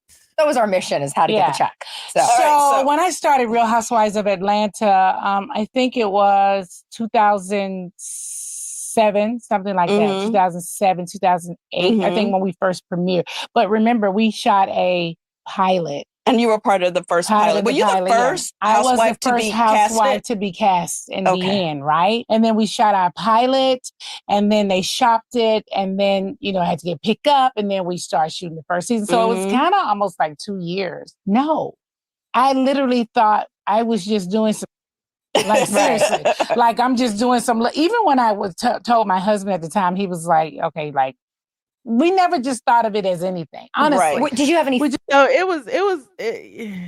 Listen, anybody who has watched Nene any length of time will be entertained at this video, because a lot of it is about Nene, where she started, how she started. She talked about how she got into acting and where she was when she first started filming the Housewives pilot. One thing that I wanted to talk about was the reason why she didn't do Traitors. Now, there has been a lot of speculation that Nene didn't do Traitors because the money wasn't right. Okay. Y'all remember I told y'all, don't be believing them Facebook blogs. And here is why she didn't do it. And I think I had already told y'all a little bit of this. I may have told my Patreon, but I'm going to let her say it out of her own mouth. Many. Okay, so you were asked to come back you were asked to do Traitors. Yes, I was asked to do Traitors. And then we heard that you were not doing it. Yeah. Why did you choose not to do it? So I was asked to do Traitors. I was really excited about doing it, by the way. Yeah, we talked about it, but it wasn't public at that time. Is it public now? It is. It is because they set the cast. Yeah, because I think since you didn't do it, I think they took Porsha. It was Porsha and Tamar. Oh, it was always those two. No, I don't know. Okay, I don't know because they did not. Well, my source said that Porsha was second choice, runner up. Okay, when Nene turned it down, they asked Porsha. She didn't know she was going before Nene had turned it down. And remember, I told you when I was reporting on the divorce that that was the reason why she had submitted paperwork asking if she can appear via Zoom as well, because she had to leave on the 10th or 11th, I believe it was. And the divorce hearing was, around that same time. Not revealed to me who the cast was going to be. Yeah, and Porsha didn't tell me either, so I was like, maybe she replaced you. So I kind of felt like they did get Porsha. Okay. Yeah, but I'm not 100% sure. Yeah. Okay. So, but why didn't you do it? I couldn't do Traitors because my son's in the hospital, and he's still in the hospital. And so my son's been in the hospital since May. Okay. And she's talking about Brent. As you know, Brent had a heart transplant a couple of months back after suffering a heart attack and a seizure about a year or so ago. And apparently, his body has been rejecting the new heart. And so he's been in the hospital. So like early May. When I shot the Nene Leakes show with you, I felt like Brent went in then. No. Or maybe he was already there. He was already there. Okay. Wow. That's he's been there about 2 months. How's he doing? He's doing a lot better. He's turned a curve. He has a little while longer to be there, but he's turned a curve. Okay. And Crystal. Yeah, I want to be sensitive because I don't. Can you tell her what Britt is dealing with? Okay, she doesn't, Brent, and our fans may not when my know. husband died, we only had one son, which is my son, Brent. And at 22, he had a stroke and a heart attack. And from the stroke, I know y'all about to say she got more than one son, but she only had one son with Greg. So keep it to yourself now. His heart was weak and it never got back strong. So he needed a heart transplant. So he's had a heart transplant since then. And what's happening now is his heart started rejecting. And so they are now trying to stop the rejection. I see. Yeah. Wow, so that's a lot on. Yeah, he's really young. Yeah. And so it's a lot on us. I'm so sorry. Yeah, it's a lot. Do they know why he had the stroke to begin with? They can just kind of assume. One of the things I was told was Brent was starting to become a diabetic. And from what I'm learning, that diabetes trigger a lot of things. My mom is diabetic and she recently had a mini stroke. She's doing okay now. That was maybe about 3 months ago. And she's definitely full on diabetic for sure. Yeah. So I think there may be some truth to that for So sure. let me tell you, with Traitors, from the meeting I had, you need to leave by the. And that's why I always tell you, you never know what people are going through. I tell y'all that all the time, when y'all be sitting there going, Nene, Nene, she ain't doing what she's supposed to be doing. Yeah. Well, she got a lot on her plate. Okay. She already lost a husband and her son's been sick. It just be a lot going on. I feel her. June 10th, June 11th, something like that. I'm so glad I said no. Because, in my mind, I kept thinking maybe by June 10th, Brent will be much better, just thinking that in my head. But my fear was committing and then having to go back to them and say, I can't do it. Right. So that was never going to work. Yeah. Brent was very sick, like very sick. It was no way I could have committed to it. And you have to leave to go out of the country. Yeah. Right? So they filmed Traitors in Scotland. Okay. Right. And so I was like, damn, like this is going to be like my chance to do all these great things and come back like really strong. Right. Absolutely. And they were talking to me on the phone, like telling me, we want you to do this and this and this is going to happen. And it was no way I could do it. Yeah. So as you can see, she had her reasons for not doing it, and it wasn't about the money. I think she about to say that, or did she say it? Let's see. Immediately I hung up the phone and knew when I hung up the phone that I couldn't do it. Well, I can say this, and I was excited for you to do it. Yeah. Because you're just good ass TV. Yeah. And I would love to see you in that space. Because I've never really seen you do a competition I wanted to show check like too, that. let's be understanding. Oh, no, we always want to check. We always I want to saw check. on the blogs where a blogger had said Nene did not take Traitors because the check check wasn't big enough. I was like, no. That's not true. No, I got the check. You got the check. Yeah. I couldn't do it. Well, you know what? As mothers, I get it. There's no way. Like 100%. I would have gone either. No. Even though So another interesting thing that Nene talked about with Cynthia was well, she talked about the babies. They were talking about how, you know, those baby memes that have been circulating around it, you know, social media, how that's been going viral. And she was saying that with her memes and her taglines and everything, she wished that she could get a cut of that. Let's listen to the clip. is your favorite? You are, I think, the most when it comes to memes and you call them GIFs, right? GIFs, yeah. GIFs. Oh, they're GIFs. GIFs always GIFs. I knew I can't do an episode without saying something wrong. Okay, GIFs. I don't know if they're GIFs or GIFs. Okay, the GIFs. Y'all know what we're talking about. GIFs. Yes. I call them GIFs. You have, I think, quite a few. Probably what is the your most? Well, that's pretty much what I was getting to. What is your favorite GIF, meme? What is your favorite housewife tagline? My favorite housewife tagline. Let's start there first. Yeah. Probably I don't keep up with the Joneses. I am the Joneses. That was a good one. That was what season was that? That was first season. That was like first season. First and second season. Tagline. Yeah. It was first season. And did you write? Yeah, Crystal is from, I think, Real Housewives of Beverly Hills, I believe. Did you guys write your taglines or do they give them to you? They give you mostly the I list. feel like Andy kind of chose. Well, at least he chose mine. Back then they did. Yeah, They were very involved with our tag. Yeah. Got it. Yeah, they were very. Are they not involved anymore? Well, my first one they gave me, I know how to walk into a room and be seen, which I couldn't Right. stand. I like, who Right. don't know how to walk into a damn room and be seen? It's like, oh, well, this is a great tagline. I know how to walk into a room and be seen. Who the hell don't? So after that, I was like, I'm gonna need, if I make it back to the next season, I'm gonna need to be a little more involved in the creative. Right. Yeah, they would give me like 4 or 5. What was yours? They would give me a couple. They always chose the one they like. Exactly. Yeah. What was Okay, let me move on. Another one I wanted to talk about before I move on to the next topic was the Peter Thomas, because this was a key. Okay, when Cynthia started asking Nene about Peter Thomas, and she was like, "You're friends with Peter, aren't you?" And he was like, "No, I ain't. We're frenemies." Hold on, let's listen. Peter? So Oh, don't try it. I am not friends with Peter, like that. Let me be clear, honey. I'm gonna drink my drink. Peter and I are frenemies. I know you guys go back and forth. No, honey, let me just give you the real truth, honey. Peter and I are frenemies, and Cynthia's ex-husband, and we have been frenemies for years. Okay. by the way. Cynthia was trying it, honey. Why Cynthia bring up Peter? Oh, child, Cynthia must have been jealous of Nene's friendship with Peter. And so this is Yeah, nothing you guys were new. definitely frenemies when we were married. For Even sure. when Cynthia was married to him and I were frenemies. Are you more in the friend now or the enemies? I might be a little bit more in the friend zone right now. He Okay. texted me the other day, actually. Yeah. It's probably like 3 or 4 days ago he texted me, but girl, he'll turn Shout out to Peter. I just talked to him the other day too. on me in 2 seconds. So it doesn't matter. Hey, Peter. Yeah. Yeah, he'll turn on me. But I have talked to him, I and had actually he turned on came you. on my podcast. Yeah. Yeah. You told me that. So So there you go. You know, Peter must be coming up soon on the podcast. She interviewed him a few weeks ago. Peter actually let that cat out the bag because he did a video and then he deleted it where he was saying he just left Nene Leakes podcast. So I hate those things are happening. Yeah.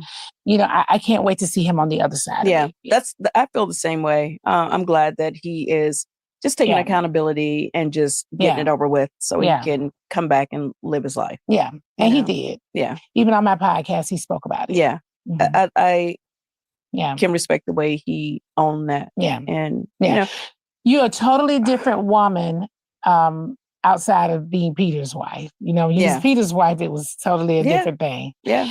Girl, because that Peter was something, girl. Yeah. What? this is the shade that I live for right here because I love hearing like, you know, little behind the scenes tea. Because you know, Nene always say that y'all don't know who Cynthia really is. Okay. And Cynthia, you know, seems like, you know, Miss, you know, nice girl in public, but in private, she can really be a mean girl at times. And then a lot of y'all think Nene is really a mean girl, but it's really the opposite. I tell y'all, Nene is really, you know, kind of quiet or whatever. You know, she's she can be boisterous and she funny as shit, but at the same time, she has a soft side to her, kind of like Peter, what they were saying about Peter.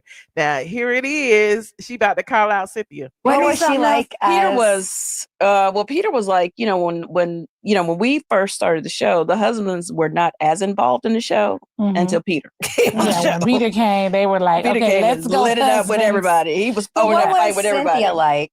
Well, don't turn this on me. We talking about Cynthia and Peter. Well, Cynthia and Peter were. Well, I actually thought Peter was mean. So this is not a secret because I tell him this on my podcast, and I think he already knows. I thought he was now he already knows. That's what mean, and I thought Cynthia was more. He wasn't actually mean. He was just very direct. And there was no. He didn't sugarcoat things. He came out very raw on the Housewives. But once I really got into Cynthia and Peter and really was in their household and we double dated and did all that we stuff spent a lot of time I together. really realized that Cynthia was the heart. Cynthia do interrupt a lot, but Nene interrupt a lot too. So they just interrupting each other, child. They just talking over each other. All right, well, not Peter. Yeah.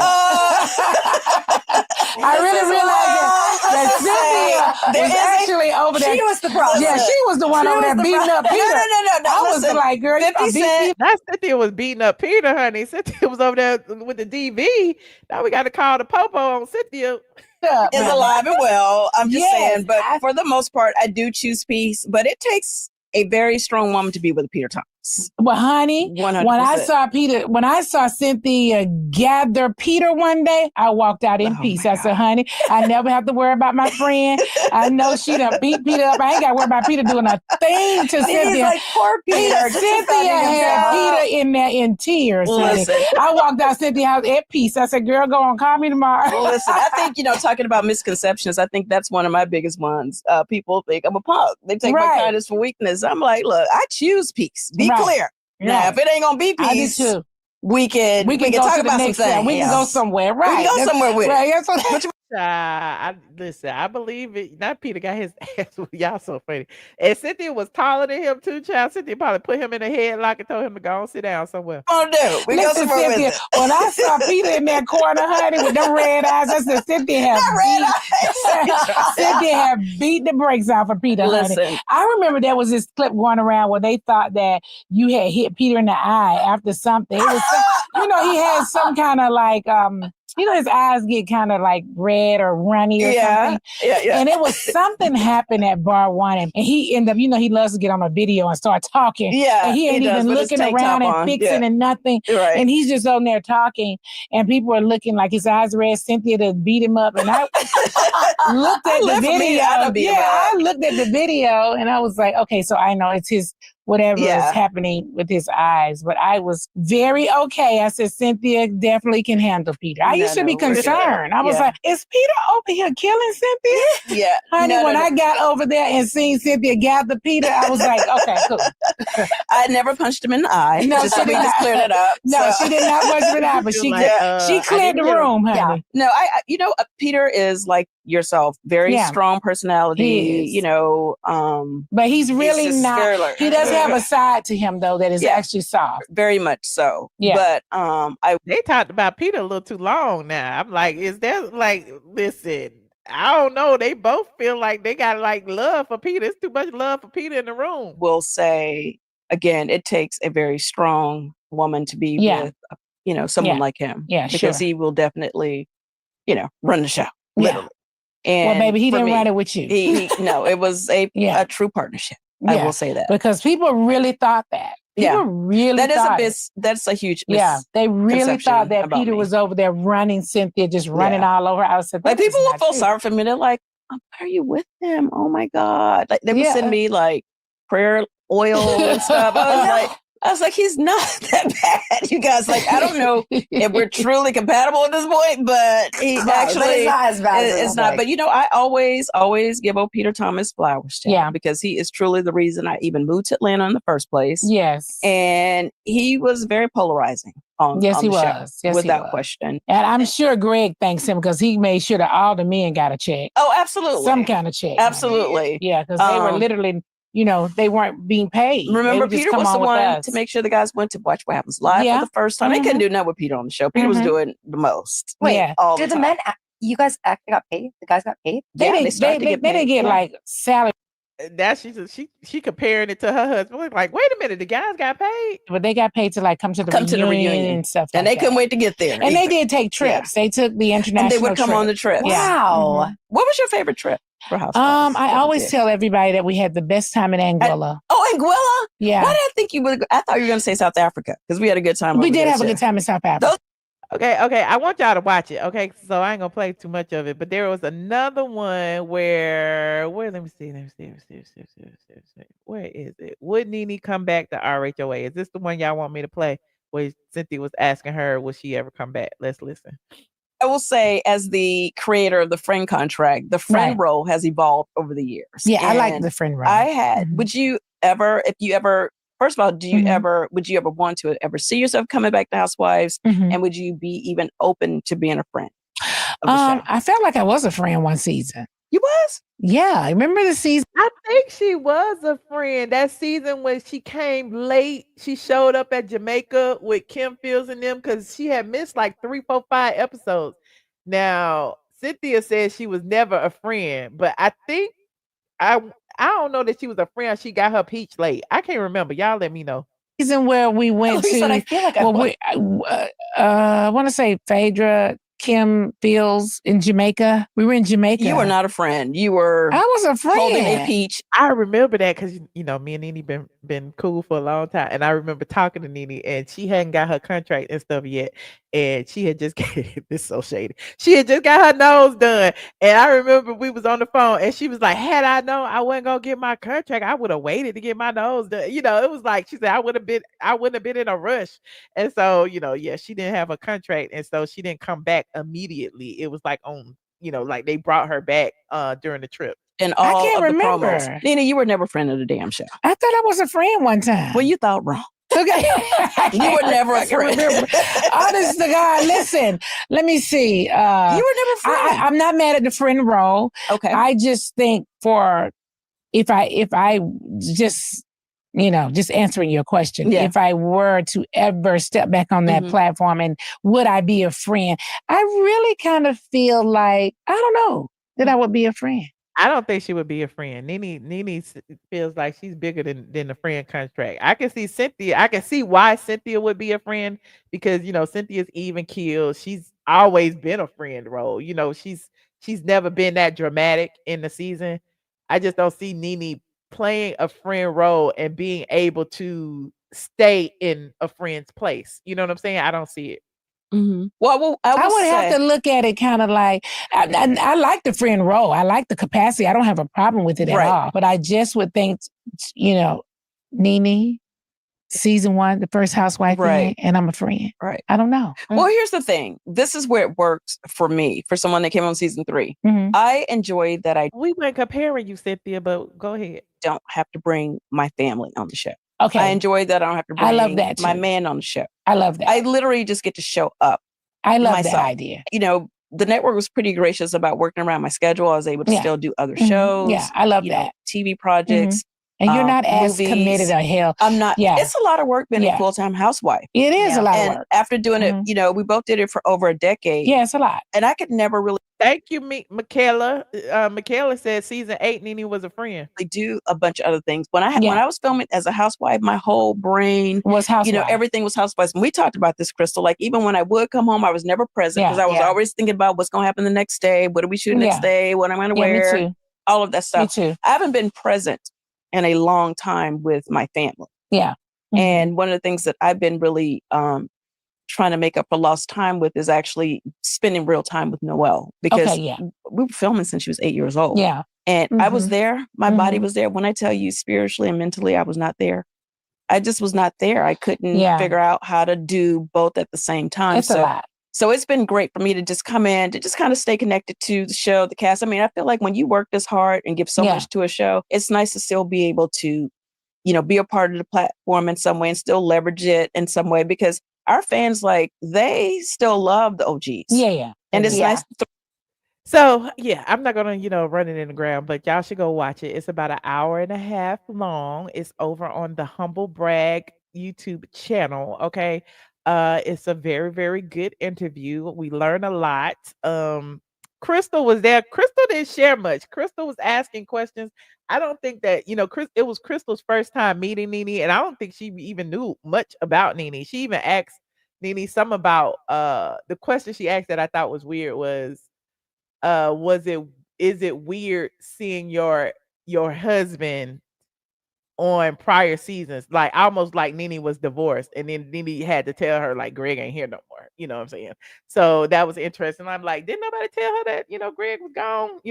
But other than that, it was a good interview. Really, it was literally Cynthia and Nene pretty much talking over each other, and Crystal was just there. You said Crystal be preying on people. What? I don't know nothing about that lady. But y'all should go watch it. You said she fades into the background easily. Oh no. Okay. Now, moving on. Like this video. Now, before I go, I'm gonna put the link in here for y'all to call in. But I wanted to talk about this very briefly because we were talking about this earlier about how the Diddy bloggers, and I know this is so random. All the bloggers, a lot of the bloggers that was on the Diddy trial have been like beefing with each other. And I was watching Sherelle's World. Shout out to Sherelle's World the other day. And she was like going down the list about, how I think it was Tisa Tells and RatchetTv are pretty much like beefing with each other. And remember the other day, the last time I went live, somebody actually called in and was telling me that Tisa Tells had gotten accosted and almost got beat up at the courthouse. And I'm like, what? And I had pulled up the footage and I'm like, girl, didn't nobody get beat up? Because we sat there and watched her while she was on live. She was dancing or whatever. And she had hecklers standing, about 10 feet away from her, like yelling at her, like telling her that she was lying and she had lied about Diddy or whatever. They was really a little bit upset about it. Now, I have nothing against Tisa Tells. Okay, let me just start there. However, it's not without, I I can't not say that she is a clickbaiter. Okay, she clickbaits. That's how she gets her views. Okay, she makes salacious headlines, and then a lot of what she says is not true. Okay, and there's nothing wrong with that. This is YouTube. Okay, nobody here is a journalist. Everybody is a blogger. People say it's for entertainment purposes only, and everybody's lying, but I don't be lying. Okay, I'll just, I tell you the truth, and then I tell you my opinion. I really pride myself on not lying. However, there are some people who take this as okay, they're gonna believe whatever I say. Okay, and I'm gonna tell them, and once they get it, then it ain't gonna be exactly what was in the headline. Okay. And people do it over there on Facebook all the time. Just a few minutes ago, somebody in the comment section asked me, was Kenya and Peter dating? Okay, that was at an event last week with Miss Lawrence and Sheree Whitfield was there, and they all took a picture together. Now all of a sudden Peter and Kenya are dating. Okay. The same thing happened when Peter and Sheree took a picture together. Then it's all on Facebook. They go together.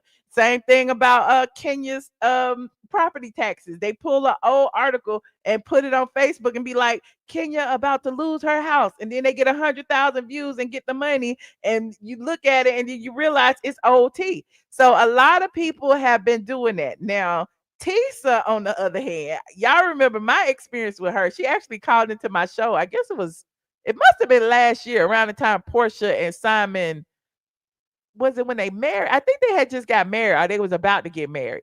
And Tisa was on like Team Fallon. You remember that?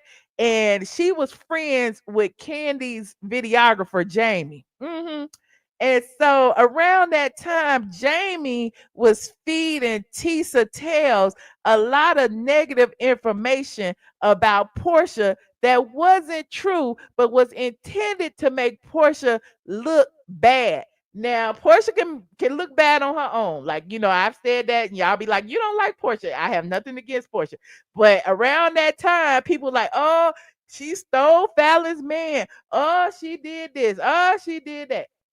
And she also was on this thing about, Simon was taking Porsha's money. Porsha bought her own ring. Porsha paid for the wedding.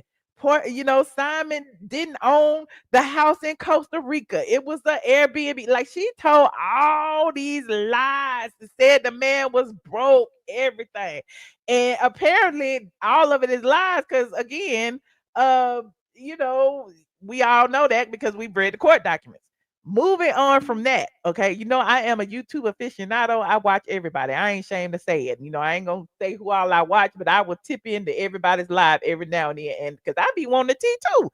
So around the time, she was growing and everything, I had even reposted her video about the Simon thing because I was like interested, like, really? And then I found out it wasn't true. The Cabo 6 thing happened, okay? Cabo 6 happened, and she was saying that all of these things would happen with the Cabo 6. Now, my memory may fail me, but she was saying that they had found the killer. I don't remember. She had an investigator on there, a Mexican man that wasn't even an investigator. It was was bad. It was just real bad. Because you look at it now, and you be like, oh, this is just all just fake tea. You go watch, go look at the archives. I always say that about myself. Go look at my archives. My archive speaks a lot about me because I've never lied. You can go back and you can see, oh, that did happen. Okay. But and in addition to that, she started doing things about Jay-Z. She started doing things about Diddy. She started doing all of these things that were like clickbaity titles. She did stuff about, Jonathan Adi, one of Diddy's escorts, had been, unalived. Okay, and that wasn't true. She did something about what else she had? Something about the drugs in the baby oil or something. It was just a lot of stuff that was just real clickbaity. It is what it is. That's how she make her money. So be it. So now she has been over here after the trial. She went over to Nancy Grace. Okay. When she went over to Nancy Grace, which I used to like Nancy Grace until I found out, she don't really like us like that. Tisa Tells actually, hold on, let me pull it up. Actually claimed that people were dragging her. Hold on, we're gonna watch it. Y'all know the drill. Copyright disclaimer in Section 107 of the Copyright Act. Allowance is made for fair use for purposes such as criticism, comment, news reporting, teaching, scholarship, and research. We are researching. So this is Tisa Tells on Nancy Grace. And so here is what she had to say. A travesty.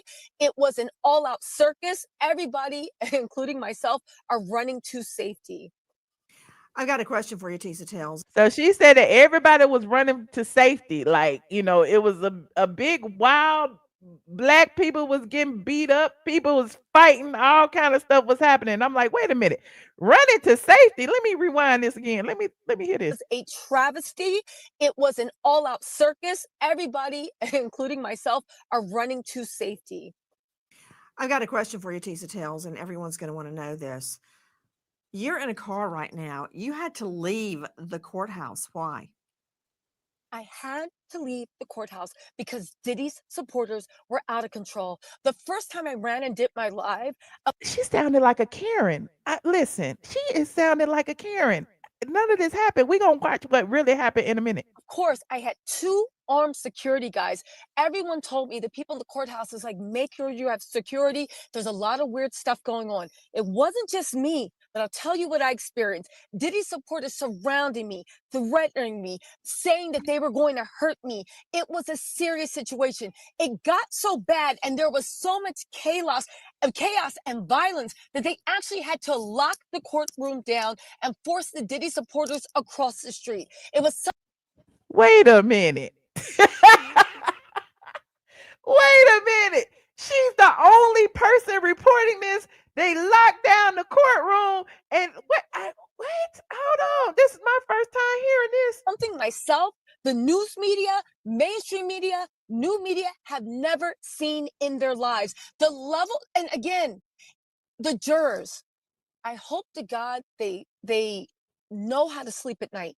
Because again, I'm sure they did their duty. But when all that chaos was happening, as I was being threatened and ushered out by armed security people, I thought, She was being threatened. Oh my. Hold on. We gonna watch the video in a minute. This is what the jury did. They sent a signal that it is okay to use violence. It's okay. So now she blaming it on the jury.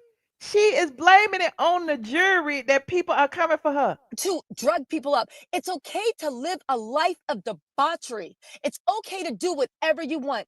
Because guess what? If you work hard enough and you have enough money and enough delusional fans. Wait a minute. She blaming it on Diddy? Lord. And you have ingrained yourself in culture enough that you can do whatever you want. And 12 of your peers will look the other way. Again, this jury was... Wait a minute. How it go from they locked the courtroom down to her being across the street with the people running, and she running for her safety, and she had security, and now it's all about the jury. What? And it's all about Diddy money. What? It's shocking. Tisa Tells, when you say that Sean Combs supporters threatened you, what were they saying? This is a joke, right? This got to be a joke. Is she trolling us? She trolling. She trolling. Dang. They were saying, you B, you effing B, we're going to kill you, you effing B, you work for... Not they was calling her F and B. Did they call her F and B? Hold. I gotta pause this 1 minute. I gotta pause for the calls, y'all. I gotta pause for the calls. Hold on. Let me pull up the thing now. Let me pull up the thing. Hold on. Hold on. We gotta see what happened. Is this it? Here go one on right here. Hold on. We gotta see this. What really happened? Tisa Tells and RatchetTv. What had really happened when they was outside? Hold on. You bullied Diddy's entire family. Yeah, let's get back into it because you're a liar. Why don't you tell the people about that RICO you promised them? With that dry ass wig. Tell them about that RICO you promised them. Tell them about that RICO you promised them, Tisa. She dancing. There go Lovely T was back there laughing. You sweating. She's scrambling and scraping, baby. Bad boy is back. Bad boy is back. They all on their live stream. Look, there go Lovely T's wig.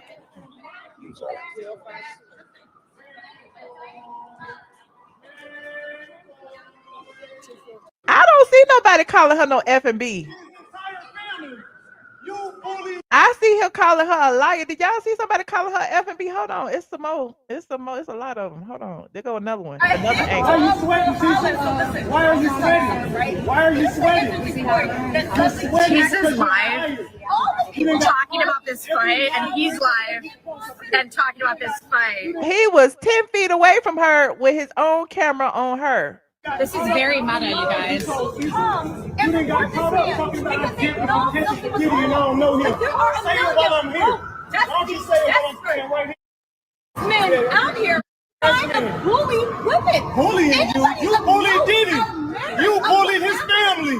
You bullied Diddy's entire family. You bullied Diddy's entire family. Listen, let's get back into it. Let's get back into it because you're a liar. Why don't you tell the people about that RICO you promised them? With that hey, Ron, let's get what? This is very meta. This is very meta. This argument is very meta. Black Mirror, guys. It's Black Mirror, right? Look at how we're all live streaming. Cameras everywhere. We're all live streaming. Tisa's dancing. Tisa's dancing. So listen, Ratchet's yelling.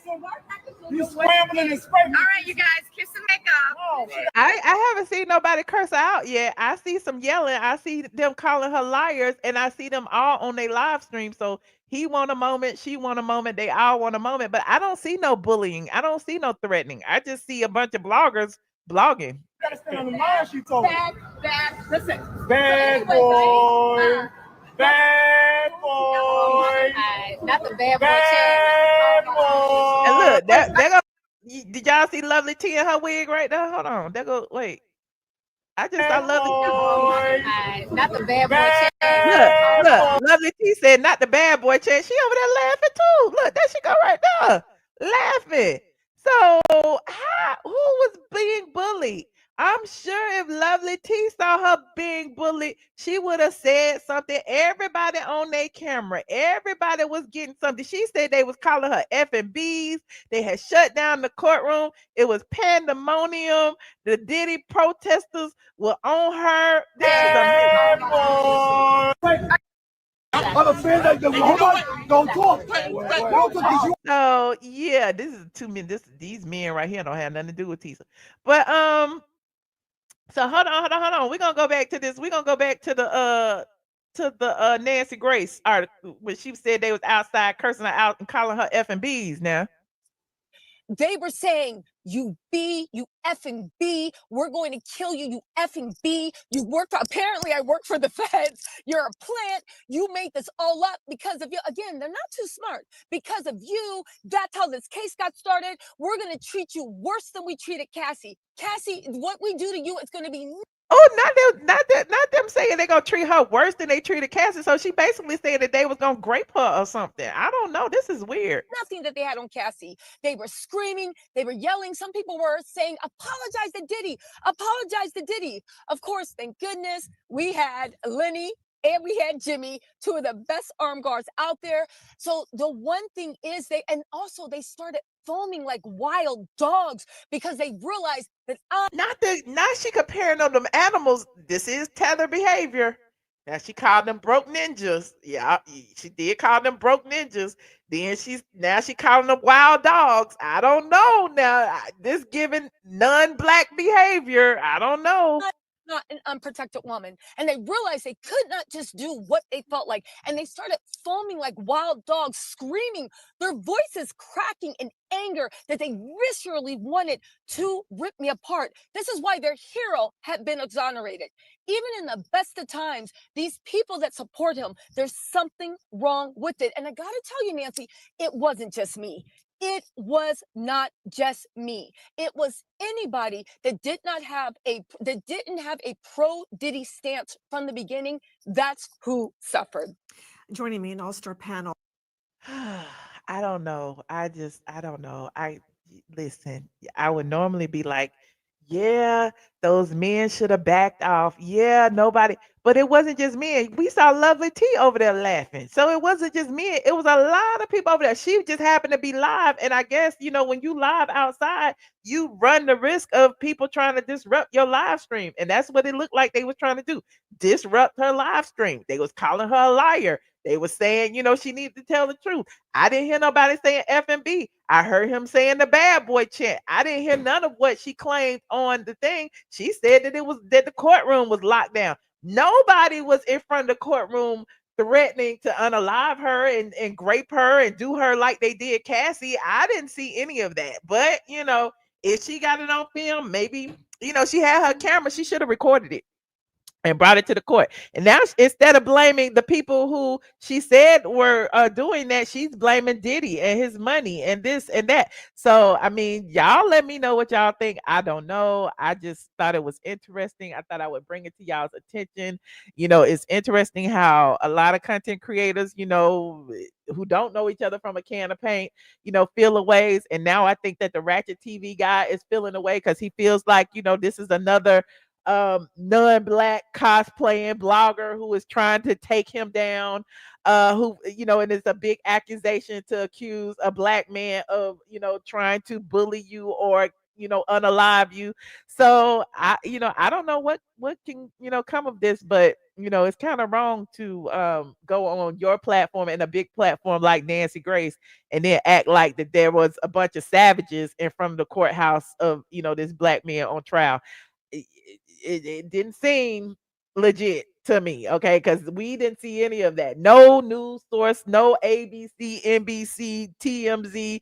Nobody said that the courtroom was locked down and there was a bunch of crazy Diddy fans outside tearing up the place. Not one time did we see that. So, yeah, and it's been days, and I'm sure we would have heard something by now. But anyway, I got some callers in the back. I would love to hear what you guys have to say. please like this video. Click that link that I just posted in the comment section if you would like to join. Keep it cute, okay? And keep it clean in the chat if you call in. Hold on, we got some people. Hey, Toria, how you doing? Hey, sweetheart. Hi. I'm gonna be quick because I've been traveling and I'm jet lagged. But Okay. this young lady, I didn't see that Nancy Grace. I refused to look at it, but until you just showed it, I cannot believe that she sat there and lied like that. The only thing that happened that made the mainstream media was the baby oil with Armand. That made it on the CNN. Nobody did anything to that woman. The first day she got there, there's another blogger that everybody knows that used to work for Diddy's team years ago, back in the 90s and 2000s. For like 17 years, he was on this thing called a street team where they go, you know, hype up for the shows and pass out flyers and do this, that, and the other. Go ahead before the shows to get people involved to go out to the shows. He approached her, but he didn't get near her. He yelled at her. She was in the line, and he yelled at her. They had a beef previously online about her lying on Diddy, and she said some things about him. So he approached her from a distance and called her out her name, called her a liar. He did call her the B word and called her a liar and everything. Well, he didn't threaten her. The next day, she had security. And Dennis had told us she had security the next day, and he told us who the guys were and everything. Now, that day that RatchetTv and her was at it, she approached him in the elevator prior to that. And you know, the elevators are tight. There's a courtyard outside there. It has a name, and I forgot the name because I used to live in New York, but I forgot the name of the courtyard. But everybody was going out there to do their lives in between breaks and lunch and everything. So she took and wrapped that gate around herself. Did you see how that barrier was like right around her? How she got them guys to place that around her like that, because that wasn't like that. Okay. And he was like from a distance, you know, yelling at her. You seen that? Yeah. All them lies she told. Now she's getting, you know, I understand what she does. She's like National Enquirer. She reminds me of them, saying men had a baby. Remember all the salacious things National Enquirer used to put on their front cover? Aliens, we got aliens. Well, that's what she reminds me of. I stopped looking at her when Shanquilla Robinson had passed away, when she was saying some lies about the family. I was like, I can't watch this lady. So I stopped watching her. And she don't even pop up in my feed. That's how I ended up watching her in the beginning, because she popped up in my feed because I was watching everything about Shanquilla at the time. And this lady is such a liar, but she done crossed the line where she's caught the attention of the defense team. And Brian Steele and them do not play around. And they're not, she thinks they ain't paying attention to her because of the trial. No, they've been sent the videos of everything she said, saying that the defense paid the witnesses, defense paid witnesses not to show up, say the defense paid the jurors. She said a lot of things about them. She said a lot of things about Diddy's family, about his children, about his children's mothers. She said some things that she's gone crossed the line with defamation. We're past defamation now, way past that. Things she said could really get somebody in trouble with the law. And If she think Mr. Steele and Miss Westmoreland are not on this, when they're finished with this Diddy trial, Tisa might not have a channel. We might not see her on YouTube anymore. She done stepped in the line. And then another thing why people's mad at her, during the trial, there were line people that would sit there and hold a person's place. They would get paid to do it.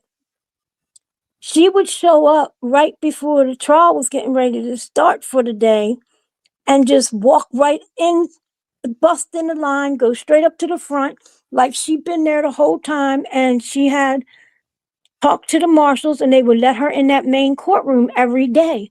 And people was mad about her doing that because she wasn't out there waiting. Like, they were getting up 1 o'clock in the morning and sitting out there all night to get in, because they only let a certain amount of people in that main courtroom. The rest of them had to go into, the alternate courtroom where you, the overflow room where you just watch it on TV.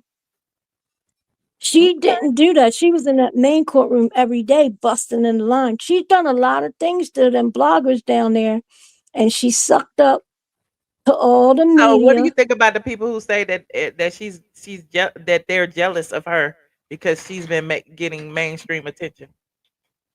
No, because a lot of them got mainstream attention. Lovely T was on some. Armand was on some. Couple other bloggers were on, regular news and stuff. She just was, my opinion, kissing their tail and being a Karen. And she's using her whiteness to get what she wants. That's what she was doing. Is she white? Nobody knows. She's got white in her. Oh. Okay. Well, all right, But Toria. I'm gonna say goodnight, dear, and give your mama my love. I will. Thank you for calling. And I'll see you soon. All right. Good night. All right. Hey, MEP. Hey, hey, Michelle. Thank you for letting me up. Anytime. Hi. Michelle. It was a whole mess over there, Michelle. It was yes, girl. And then it was the lady. They kept on saying everybody. It was different colors of people, different races. They kept talking about the lady that identified as Asian. She she was a whole the mess. rotten mango people. No, she was not a rotten mango. She was the reason why the courtroom got shut down.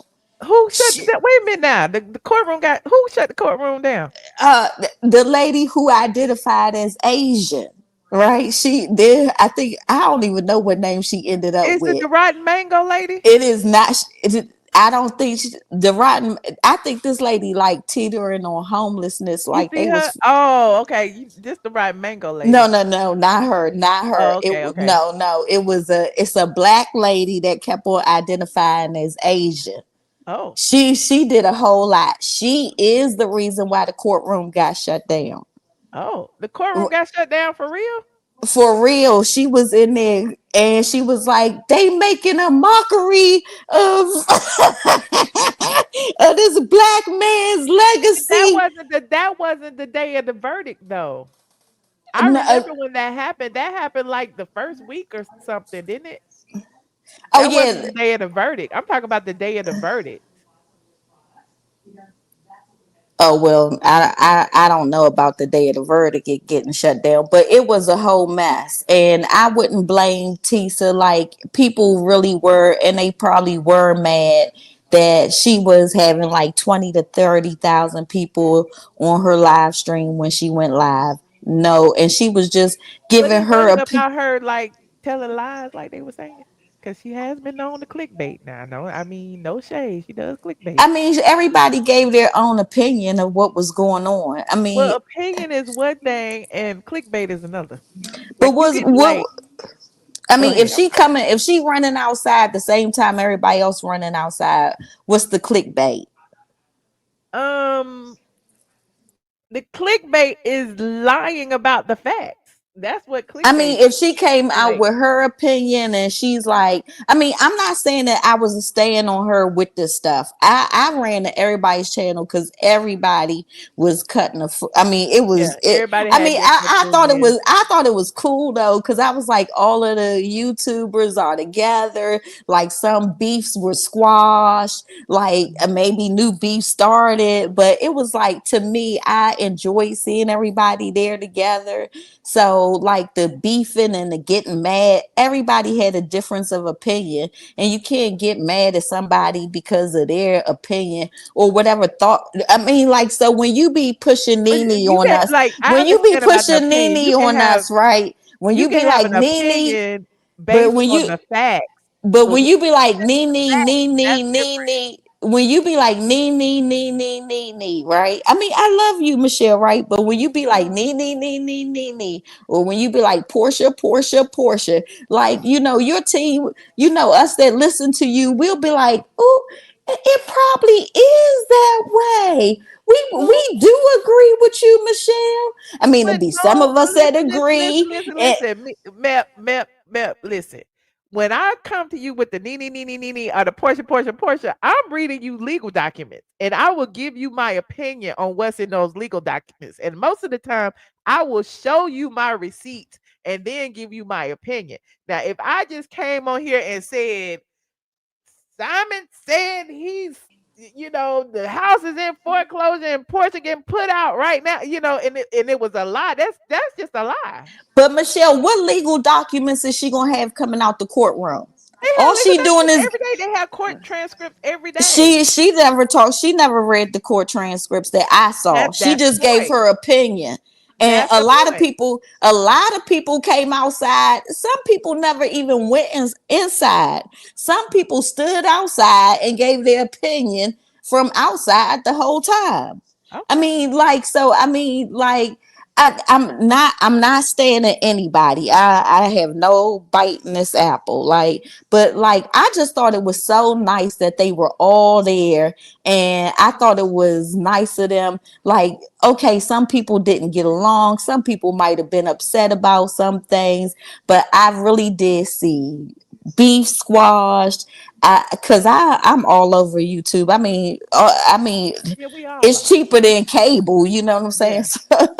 Yeah. So, you know, I'm all over YouTube and I support everybody. And I'm like, it just was so nice to see, like, them having fun, talking to the line holders. Cause you know, one of the line holders sued, he spent the $200 and some to put in the motion of the paperwork to sue Sam whoever.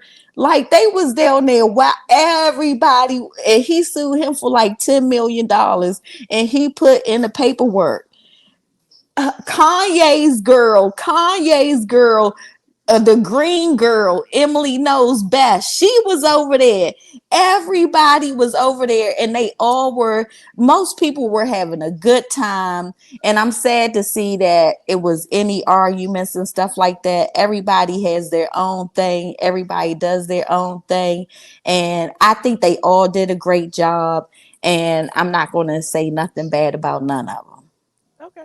Even pouring a baby oil on themselves with the national That was news, horrible. the legacy. And you know what? That was I ain't gonna horrible. pass Everybody, judgment. they look like a bunch of coons out there. I'm sorry. And They I ain't look gonna horrible. pass judgment on them either. You know I what I'm am. saying? I'm judging.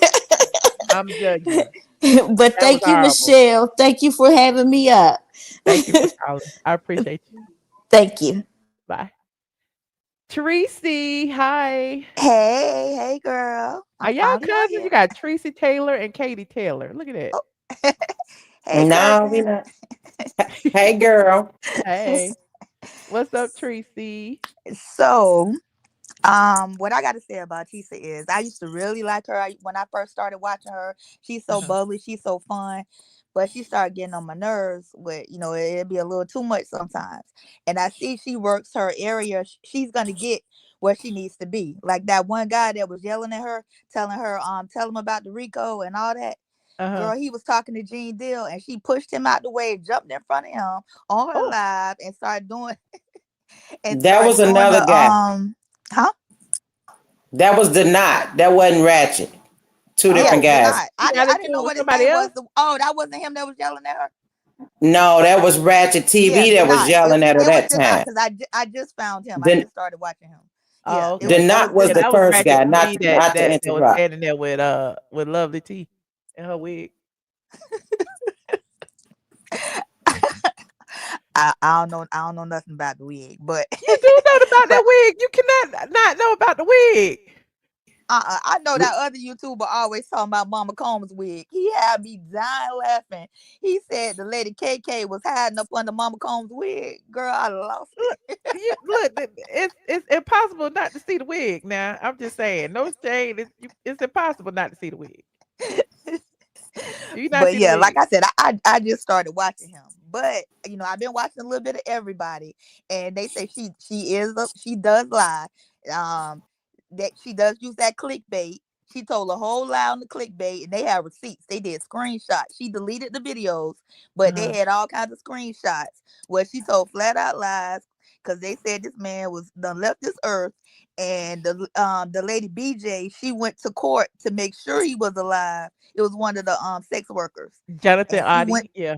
yeah, and she said she saw him there, so and she had that man on the She on the did click. lie on Diddy now one-on-one Texas native. She did spread some things that weren't true. She started talking about the Justin Bieber was gonna be in court and Buzz. Like, come on now. It's a lot of things that's been spread in the media that was not true and was never Can, presented to a jury. And people have been running with it. And I'm not taking up for Diddy by any stretch of the imagination, but the court case was about Jane Doe and about Cassie.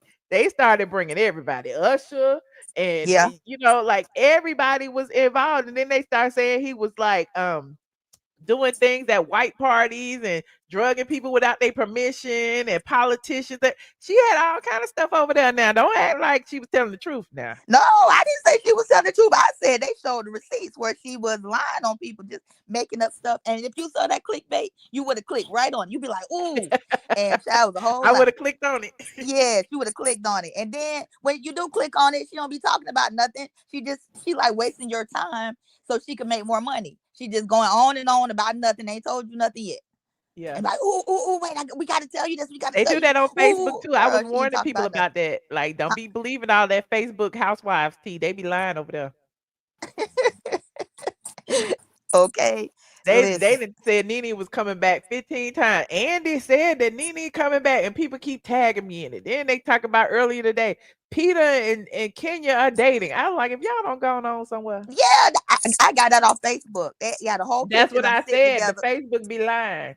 And child, everybody was on my post going, oh, child, reading up for filth. Because talking about how nasty Kenya was for going with Peter. Child, it's a mess. I Yeah, just live for the drama. I just like, it is what it is. People be talking about me and my drama. I'm talking about them and they drama too, child. It's just that's a right. mess, And I got one more thing to say about her, about that little fence she had around her. Somebody made the point of how does she get to use all these people equipment and have the cities their fencing system and their property and all that and use it and put it around her. Who gave her all this stuff? Because they said, well, who's she working with? What she got going on? Nobody else don't have all that stuff. Wow. So I mean, and the other lady that was on here, she mentioned it too, how she had the little fence around her. Mm-hmm. So yeah, she may have an insight that some people don't have. Yeah, you heard the lady say she running up in front of everybody in line. She may have friends in the she courthouse.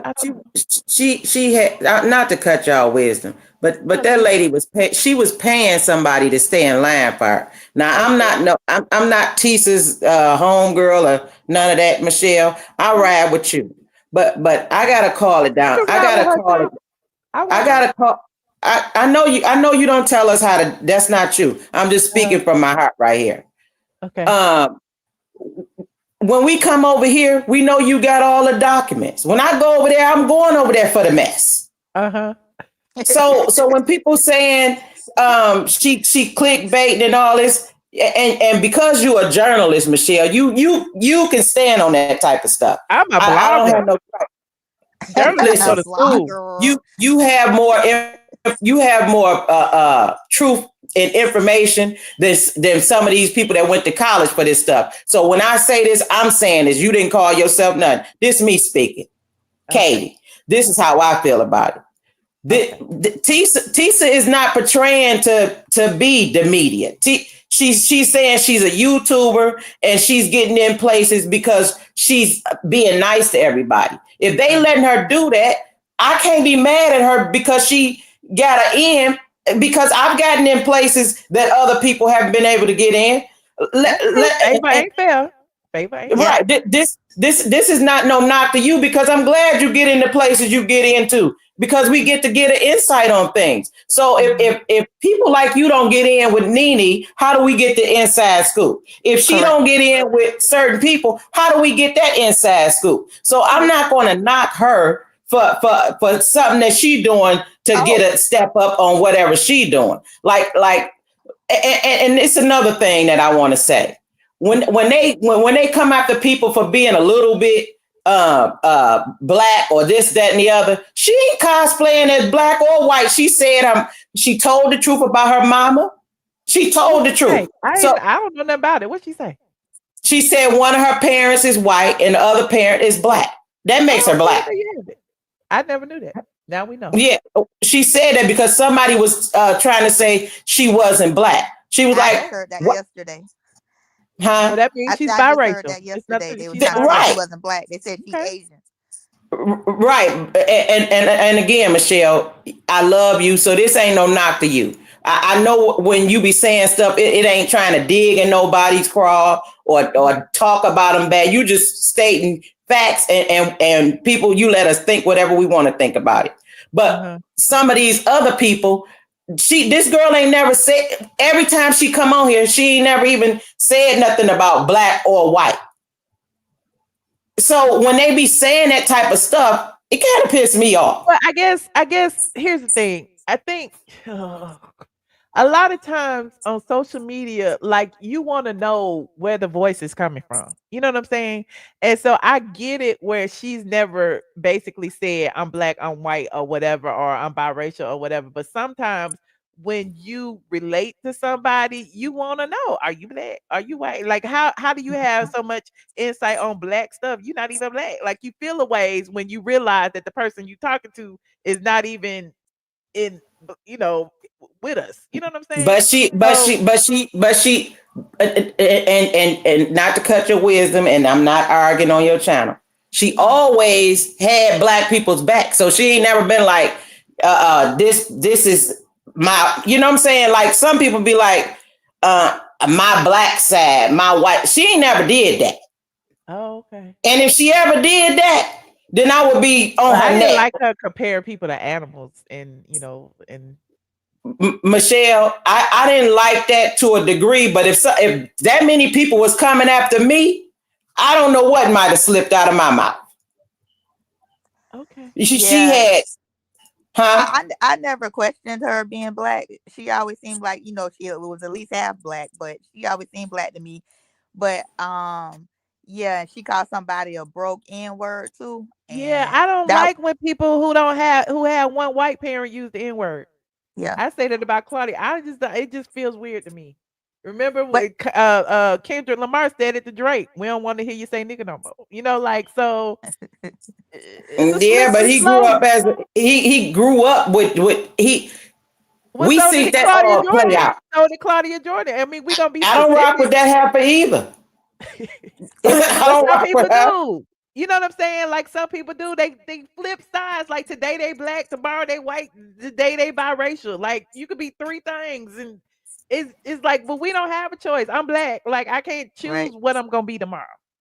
All I'm saying, Michelle, about this is all of them people that's going at her neck right now, they was not at her neck as long as she was letting them be on her channel and introducing them to her audience. All them people that's pissed off with her right now, you can go back in the feeds and the lives and see that she said, this is such and such, go to his channel or go to her channel. They got this going on. But soon as she disagreed with them people, that's where my problem comes in at it.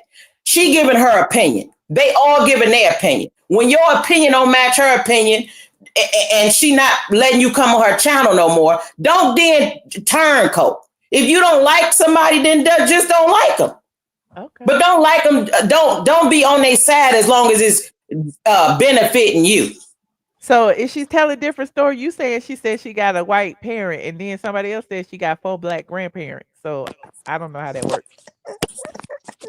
That woman got a she has a white parent and a black parent. Now, don't quote me on which one is which, but this is what she said. She did say that she got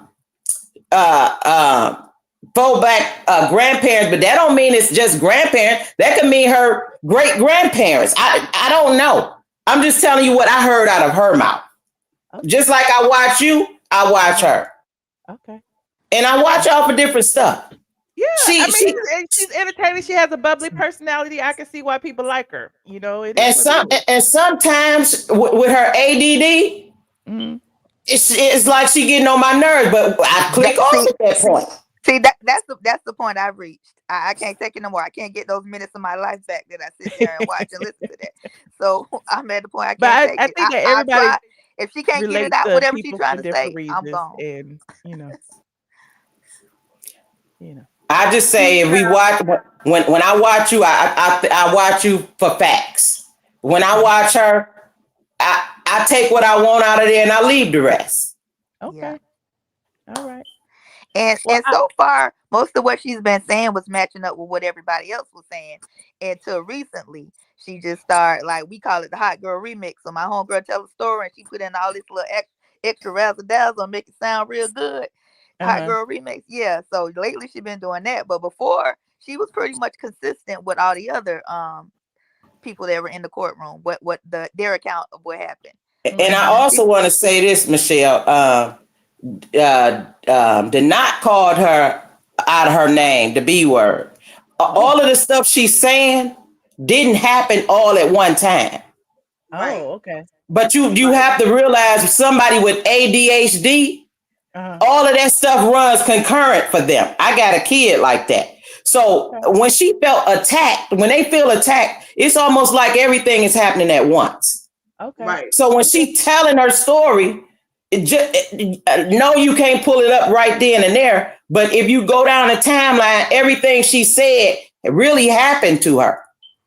Okay. So I just want to throw that out there for free too. I'm not her campaign manager, none of that. No, I'm in Detroit. I mean, because some of y'all may have more insight than I have. I'm just seeing stuff from, the outside lens, and I just see little stuff, and then I form my opinion. I'm not deep diving, and I don't watch all her videos, so you know more than me. So, and you may be right, because I've heard her tell herself, like, okay, focus. Okay, you got to focus. Yeah, she says that a lot. Like, calm down. Right. Tisa, calm down. She says that, like, hold on, I'm getting ahead of myself. Calm down. Wait a minute, John. Then she'll do a little dance, and everybody will bust out laughing in the channel and tell her to take her time. But she told us that she got some kind of stuff that where her brain it works faster than her mouth, and what she thinking, it ain't, you know what I'm saying? I might be saying it wrong, but how she thinking and what she's saying ain't working at the same time. She ahead of herself. Okay. Right. I got a little bit of insight that I want to share with you, Michelle, and panel. So Donut, and her, when they first linked up at the court, she gave him a little bit of airtime, a little shout out, you know what I'm saying, was inviting her subscribers to go and subscribe to his channel. Then Donut his own agenda when he went up there, because he came from Brazil and he came straight to New York to go to the Diddy trial. I was surprised that he did that. And Gene Deal was there. And the way that he approached Gene Deal was out of line. Like, he started, like, you know what I'm saying, trying to, ask Gene Deal questions that would,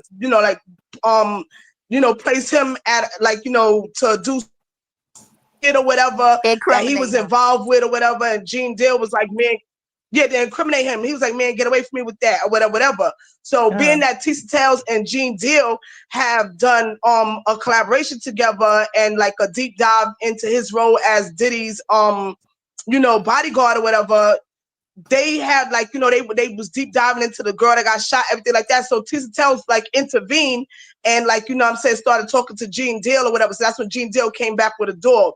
When that Jane Doe girl came to testify, I think that's when Tisa Tells started souping up, you know what I'm saying, how the trial was going, because it looked like it was like going off the rail then, because she was, you know, testifying and scared to come out and everything like that. So Tisa Tells, I guess, being that, you know, she was really like, you know what I'm saying, passionate about Diddy getting convicted. So I was like, you know, I see where she's going with it. You know, I noticed that a lot of her stories wasn't lining up with what I was hearing with other people. I know that was a little bit more factual and evidence-based with a history of like criminal psychology. So I was like, oh, so she's not telling everything. She's telling it to fit her narrative. So I was like, all right, whatever. I stopped watching Tisa, I started watching somebody else. So when I saw what happened on the day of the verdict with the whole baby oil thing and RatchetTv attacking her, I was like, dang, like, you know, he was real disrespectful. Like, you know, like that's something like they would actually like, you know, give each other respect and like space to like do their own lives and stuff like that. So when I saw that happen, I was like, damn, what happened between them two? Like, why is he coming at her like that? You know, it was just so like, you know, out of what I saw on everybody else's channel, and it was only her. She was the only one that was like anti-Diddy. So why is he only targeting her? I guess it's because she has a lot of subscribers and stuff like that. She's a big deal, and she got Gene Deal and everything like that. So that, you know, could lead to a little bit of jealousy. So I'm watching other YouTubers, you know, report on, you know, what happened, and it was this other lady YouTuber. She was telling me how, not telling me, she was reporting how she had like Ratchet had did something, put like an investigator on her, and this, that, and the other. And he got locked up and he's on probation. He got permission to come out to do the Diddy trial, and he had to go back and check in for his probation officer. Huh? Okay, go ahead. I was just saying this too much. So I mean, so he had to go back and check in with his probation officer, but instead of him getting permission to come back to New York, he came back on his own, and like, you know, and he did that to it. Now that, like, you know what I'm saying, post him like, you know, he violated his probation, so now he went back. So he probably might be going to jail because of what happened, because all Tisha have to do now is like reach out to the judge in Texas where he's from and let them know, you know, his probation officer, let them know what he did. Like, why would he do that? And why would he go so hard? Like, why would you be so disrespectful? It isn't like, you know, like, are you being paid? Like, what's going on? Like, you know, he was on the Mo 3 case and attacking that other YouTuber, and she had to call the cops for him, and that's why he's on down a probation. rabbit hole. I don't want to go out. Okay, no, listen. I know. And Nene. Oh, Tisha, Michelle. Michelle.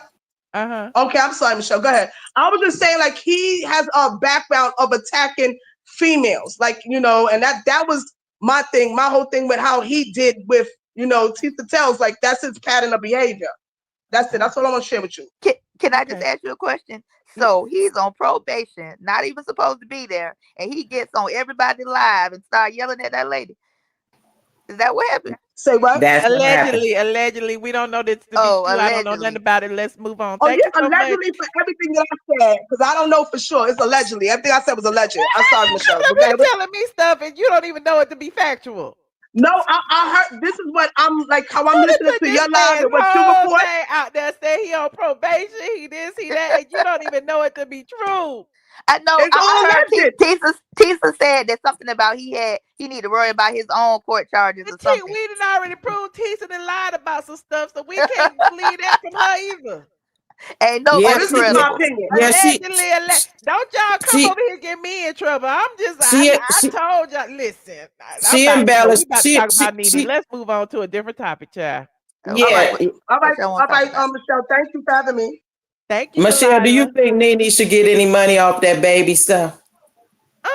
No, because it's transformative. That's just like, you know, when I show a video and I'm in it, or I, you know, anytime you change a creation, it becomes a new creation, even if you're using the same voice. So that's a part of the copyright law of 1976. When you transform something, if you transform a picture, transform a video, transform something, it becomes a new creation. And so you know what I really liked about what she said though? What?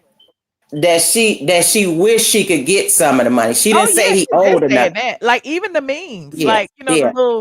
the little animated little stuff that's all over social media. They've been over social media for what 10, 15 years now, and nobody's getting paid from them. You know what I'm saying? Not just Nene. I mean, just any show. Like people make those all the time, and they're just little snippets of time, and nobody's getting paid for you sending that on your phone of Nene rolling her eyes or, with the paintbrush or saying, her little sound bites or whatever.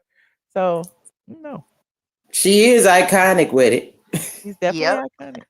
Well, since y'all here and I changed the subject, what y'all think about Junkie Dineva and Colorist Claudia making up with each other? Now I was watching it because I was on the phone with my boo, but I couldn't hear what they were saying. But I heard you saying something about them making up, and I did hear you say something about he ain't get no lotion, but he got that Burberry suit from the flea market. He But he said he want to work with her again. He said that he ain't had no problems with her. He said that it was that he quit because of the money, but then he said that it was messy and the organization, fish right from the head, and he started talking about Fox being messy and the producers being messy. He said he want to work with her and he want to get paid. They should all get paid the same amount. It was just weird, and we were just trying to figure out like why now is he broke? That's what I was about to say. It seemed like both of them is broke, and both of them don't really got no motion working with the people that they working with. So it's Tula probably not sincere, but they just gonna come together and get that check. I think the people that Funky Dineva been around, Junkie Dineva been around, don't really want to feed him no more information because he been putting it all on his channel. You think? And only way he can really think he can shine again is with Claudia. But neither one of them, I don't watch neither one of them. That's a fact. He can't hold water. Like anybody tell him something, it's out there. Child. He don't keep nobody's secrets. That's for sure. If I ever meet that lady, I know I'm gonna call her colorist Claudia because you done said it so many times. Some be like, Well, she hey, is a colorist, Claudia. and she said I was lying, and so I do hold grudges. I admit it. And then because she said I was lying on her, the lady said out her own mouth she could not see black people in the dark. Okay, everything that I have said about her, she said out her own mouth. Don't be calling me a liar, and you said it. Right. So, yeah. Same thing with Junkie Dineva. Don't be calling me a liar. You stole my wash and dryer, had dog shit all over my house. You come with the receipts. Somebody's That's house for sure. right now, tearing that shit up. Don't be calling me a liar. Okay. You always have your receipts. Always. Call you Miss Receipt. Okay. I try to be. KTR. Wait a minute. We gotta protect Tisa Tells. Who this? So what now? It just sound like Dre. Hello. Protect Tisa Tells. Who is this? Michelle, you sound like you jealous of Tisa Tells. Why did I know with your breath that it was you? I'm just saying you sound like you jealous of her or something. Yes, I'm jealous. Because everything you said was false. I actually I'm seen so video of her. They calling her out her name and stuff like that. And what they has called her though? I didn't hear them call her. it was RatchetTv. Yeah, you didn't show that video, but I mean, I got the video off of YouTube. I played what I found. You tell me since you saw it. other What did videos they out there call her? too. And then you said Nancy Grace was don't like black people, and that's totally not true. Nancy Grace was talking about the chick from Cabo who got unalive and stuff like that. And you never even mentioned the story. So how does she don't like black people and you do? Because she profits from them. Okay, so a lot of people Nancy Grace profit talk off about of white people. our trauma. I've That been doesn't watching mean they Nancy. like us just because I've they been make watching money Nancy off of Grace us, for years. Dre. She's nowhere near racist. You making up stuff What now. is your point, Dre? Is that why you called? Yeah, because you making up stuff, and I'm just So like tell me shaking the my head truth. like Since you're here, you tell me doing the this for true story. clickbait. You doing this Tell for me the true clickbait. story. You Now know you Nancy doing Grace. clickbait too. You know Nancy Tell Grace is me not. the true story. You know Nancy Grace is not nowhere near This racist. ain't She don't. about Nancy Grace. Tell me the true story. And Tisa Tells be on Nancy Grace. You had the story all wrong. You said after the trial, Tisa Tells was on Nancy Grace. Tisa Tells That was on video Nancy just Grace. came out today, and The they said Tisa after Tells was on that she Nancy. said they shut down the court. Tisa Tells was on Nancy Grace the whole trial. And okay, but this video, Tisa said at the verdict, the day of the verdict, they shut down the court. I wanted to know what the deal was. Yeah, they was threatening her. Did you not see the video when they was threatening her? I saw the video that called Calling her a her. No, liar, you but I seen didn't see one. no You showed threat. So one if video. they It's more threatened than her, one. direct me Oh to my the God! It's more than one listen, video out there. listen. You showed one video. You That's gonna all you shut up showed. while I talk. Listen, if there is a video of her being threatened, direct me to it, and I will gladly play it. No, you do your research and you go look for the video. I don't get paid to direct you to videos. I see the video myself, He and I said he don't seen You work for saying I'm you. wrong? and I You saying seen I'm wrong? you are Prove I'm completely wrong. wrong. Tisa Tells, she just don't sit up and talk about Real Housewives of Atlanta no more. She talk about real cases that really matter, like the Diddy Oh, she just trial. talk about the And I Kardashians I give and her lie on props because Diddy. she came a Okay, I long get it. way. And Tisa, you got bloggers like Michelle who just sit up and want to hate because you don't sit up and talk about Nene all damn day. And You know what? I can't you stand over him. that. You over that. You can. I She's seen the flying above. video I'm of when not she was mad. walking down the She can fly street. above. I'm sorry. She can fly above. I'm not mad. Yeah, I seen a video of her when they was dogging her out, and you supposed to be about protecting black ladies and whatever you call yourself. You only do it when it's convenient for you. I only That's all you protect do it black for. women, If a not black biracial man women. pays you just like that guy Simon paid Drake. you, then you want to dog the black women out. Hey I'm here to Thelma, how stand you up for black doing? women. I'm here to stand Drake. up for black women. If you won't do it, I'll do it. Dre, what happened on the video when because I didn't see that. I watch YouTube all day long. What happened when they attacked her? Because I haven't seen it yet. Yeah, it was I'm just not I saying I it was didn't watched. happen. I just didn't see it. Yeah, I was almost in tears looking at that video. They was calling her every name in the book, and she was just standing there, and she was looking like she was just, oh my God, she was on CNN, she was on HLN talking to Nancy Grace, and then like they was throwing stuff No, at she her, was I'm just mud doing it fine, and on her stuff, Michelle. How channel, you doing a and doing? live that's on why her she hired channel. two security guards. Her I boyfriend think I hired two have a police. delay. Her boyfriend hired two security guards to help her out. I feel Yeah, I real heard bad she had for her. security. I was just I was almost in tears. I was almost in tears. I would like to see that. I wish you could find it. I know she Here was it is talking right about here. when I she was played it inside. earlier. Can you No, hear it's me, another Michelle? video. It's Yes, hold another on, video. friend. That's Hold not the on, hold video. on. Wait a minute. Let me go back. This ain't it. Is this it? This it.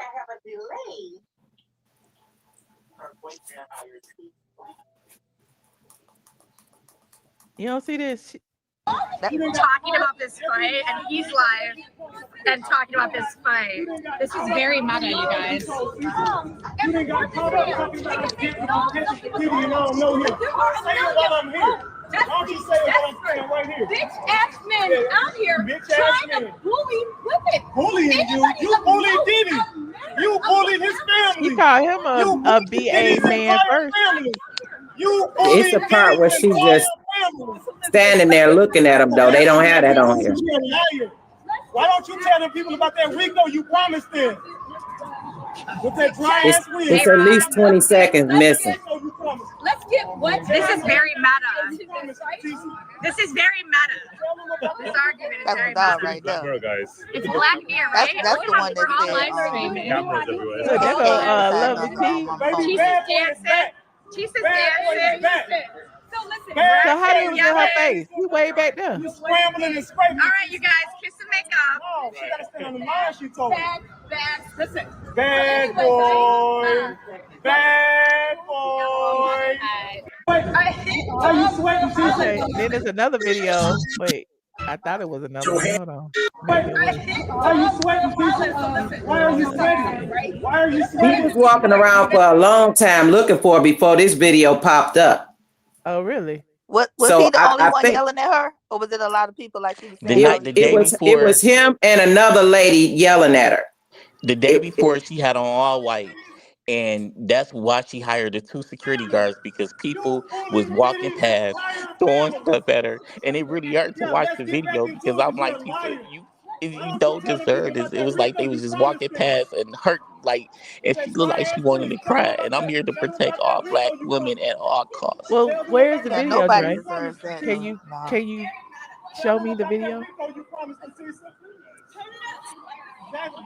You gotta do that. You sweating. She's scrambling and scraping, baby. Bad boy is back.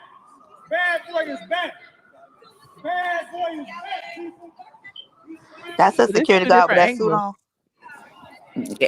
Those two guys, right? The one on in the front in the blue, and the other one to the side, and then it's another one that's real dark over there. She got 3, I believe. Yeah, let's get back into it because you're a liar. Why don't you tell the people about that Rico you promised them? With that dry ass wig, tell them about that. Tell them about that Rico you promised them. Tell them about that Rico you promised them. And that gotta feel Y'all talk about he's horrible. taunting her. He's taunting her, but there's nothing illegal about him taunting her. I mean, I'm just saying they Okay, yelling so at it's each cool. other at this It's point. just cool for him to just keep hollering and screaming at her. Okay, yeah, you right, Michelle. That's okay. They both on It's nothing. live, You Dre. right. You Like right. it's It's to okay. me, it's all Just act. keep dogging her out. RatchetTv. Do what you do. Keep Okay, if hollering you her. say so. Next time, I Ratchet don't hit feel her. one That would way or be another. more better. Wouldn't you like that, Michelle? Oh, okay.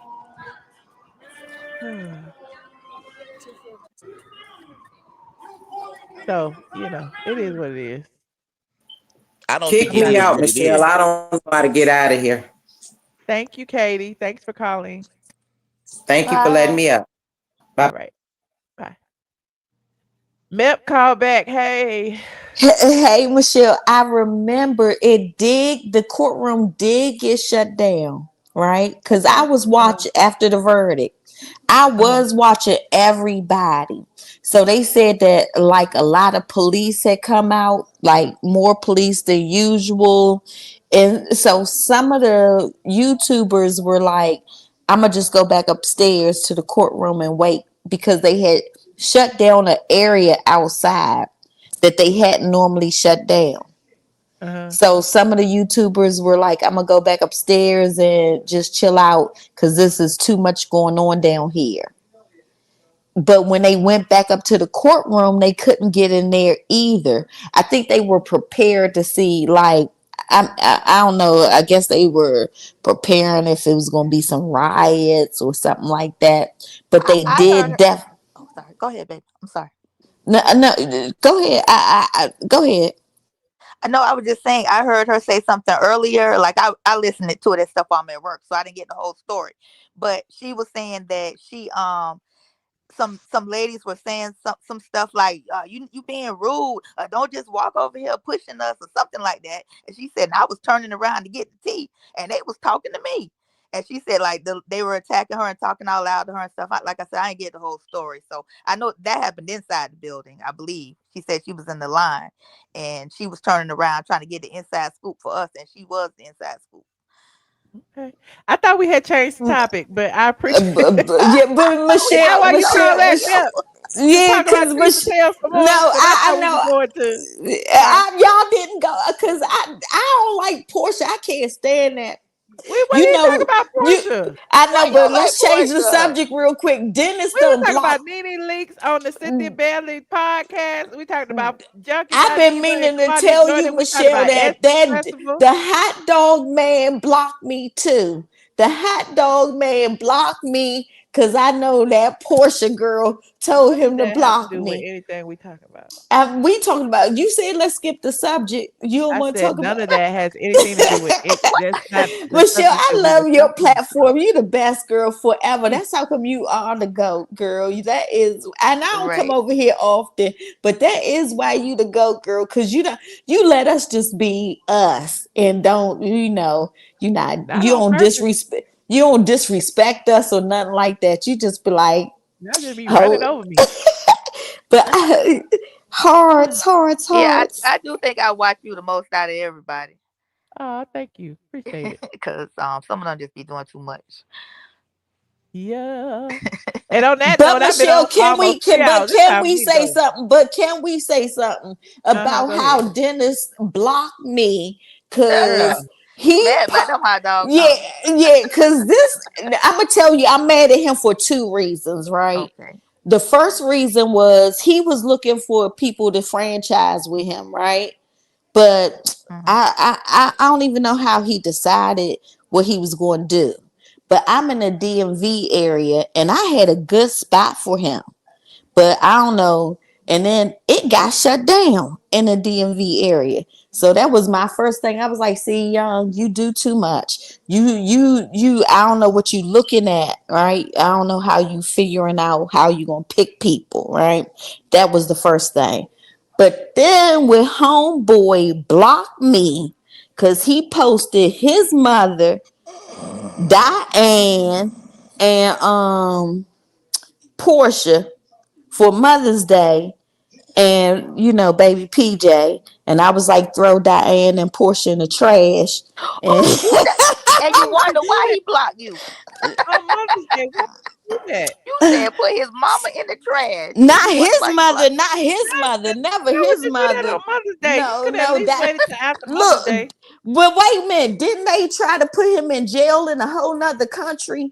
I mean, I could never. I mean, like, I could It never just be sounds like you free. have too much time on your hands I ain't got that much time on my hands at Protect all. black But to that's women, the sit Dre. truth. up and write something negative on the internet. Y'all be too comfortable on the internet, but y'all wouldn't be like that in real life. That's so In real sad. life, You got too much time on your I hands to tell sit up and talk negative about people that you don't know. Peach juice. You wouldn't do that I in mean, person, she but you would do it got she. online. No, I do it in real person, honey. Typical internet person. Look, Dre, don't play. Dre, I love you. Why would you mess with me, Dre? I I'm just love saying, you. y'all internet people spend too much time talking negative and down on people. No, seriously, like throw them in the trash. They did really just try to put him in jail the last time we saw them. And then for Dennis to be in Simon's house, that is low down and really a poor man's thing to do. Not no nigga with no real money would ever be in no other nigga's house like that.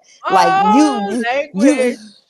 I'm so sorry, but he giving me like real like low class, very low vibrational. Why would you ever be in that man's house? So that was like a turn off. So after that, I mean, he free game because why would you be in that man's house? Why would you be arguing with people you don't even know? You don't know I nothing mean, about. I ain't argue with them. I just said what I said. I didn't argue. I just made a comment. They made a post and I made a comment. I'm not arguing with them.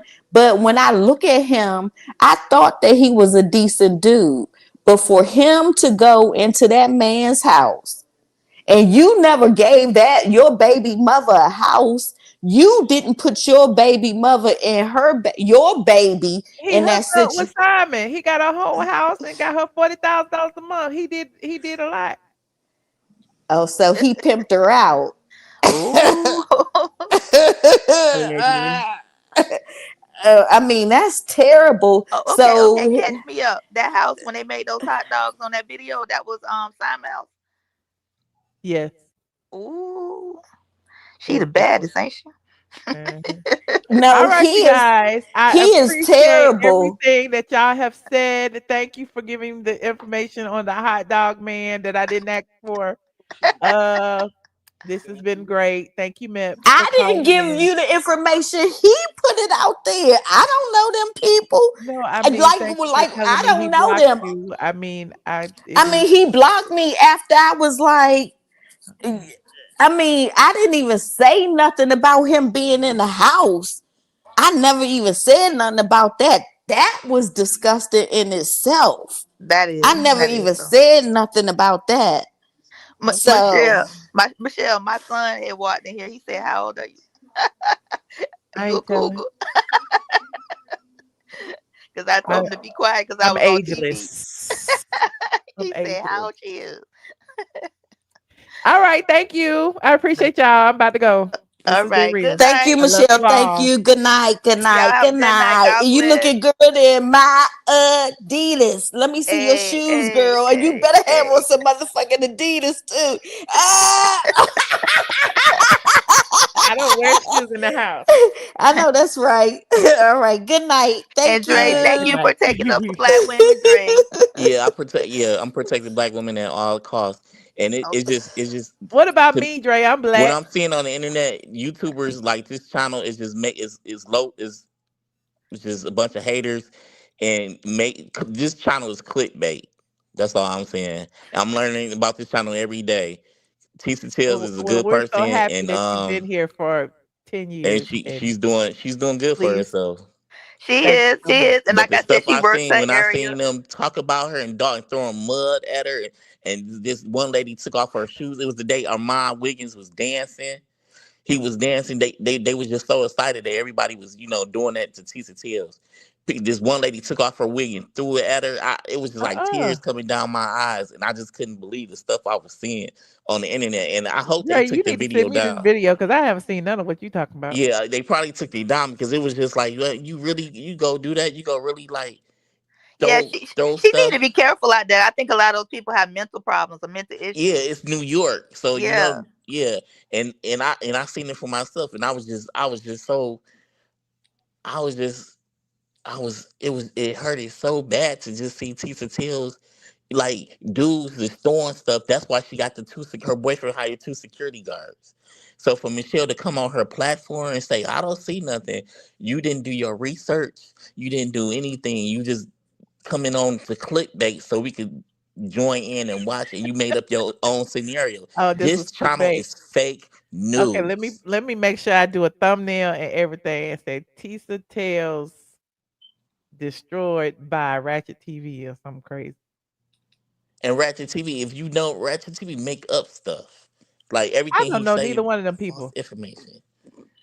I don't think I've seen Ratchet TV. Only him yelling at her. But I just started watching Donut. Yeah, RatchetTV, he has 60,000 followers one day, and I guess he bought his followers. He got like one something now the next day. I don't know how that happened, but I guess it I mean, a lot depends, of people's followers grew from the Diddy No, trial. no, this is before Diddy. RatchetTV buy his followers. I know that for a fact. Oh, all right. Well, But good night. but protect Be Tisa Tells at amazing. all costs. Father God, we come to you right now and say, bless Tisa Tells with the blood of Jesus. Touch her right now, Father God, to make sure she's okay. Don't be doing that on my What they channel, did to Dre, her because you was be just playing with the Lord too much. I'm not playing with He the Lord. not playing. I'm not playing with the Lord. Why would I be playing Oh, with the okay. Lord? Because I'm a praying black man. You don't see black men praying, Michelle. Uh-huh. You don't I see just don't black trust men you. praying. You don't like black dudes to I pray. just don't know who you praying to. I don't know I'm about you praying to sometimes. Jesus Christ to protect her at all costs. But I'll go. I see you don't like us to pray over here. So this is not a praying channel. We leave This is a religion and clickbait politics out of it, channel Dre, and all the not a time. praying Thank you so channel. much. I would pray for you tonight, Michelle, because you need all the prayer because Appreciate it. you're I do. not a good person. I'm seeing that you're not a good person. All I'm right. protecting black women at all costs. You have a good night. I'm gonna All pray for right, you. you too. Well, Tracy, Okay, it's just me and you on that note. Good night. go to sleep. It's late in Atlanta, friend. Okay, I got to go to work tomorrow. All right. All right. Good Bye. night. You guys, this has been a very long show, and we talked about a lot of things. We talked about Nene leaks on with Cynthia Bailey on the HumbleBrag, why she didn't take the Traitors job. We talked about Junkie Dineva and colorist Claudia Jordan Junkie begging her for a job. We talked about the Essence Festival and the problems associated with this year's Essence Festival and a lot of the complaints about it. And we talked about the Tisa Tells RatchetTv situation. I hope you have enjoyed tonight's show because I doubt it would ever be a one this long ever again. Now, I had a good time with y'all. Thank y'all for joining. And don't forget to like, subscribe if you are not subscribed. And yeah, I will see you guys in the next video. Yes, get the courage to call in, friend. Go to sleep. It's late in Atlanta. Good night. Good night.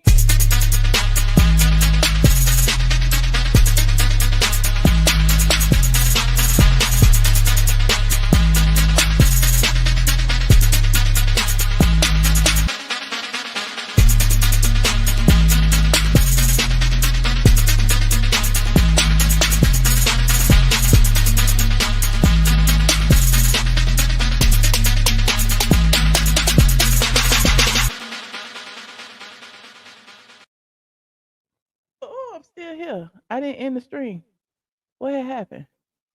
Oh, there it go right there. Bye. Why it won't end?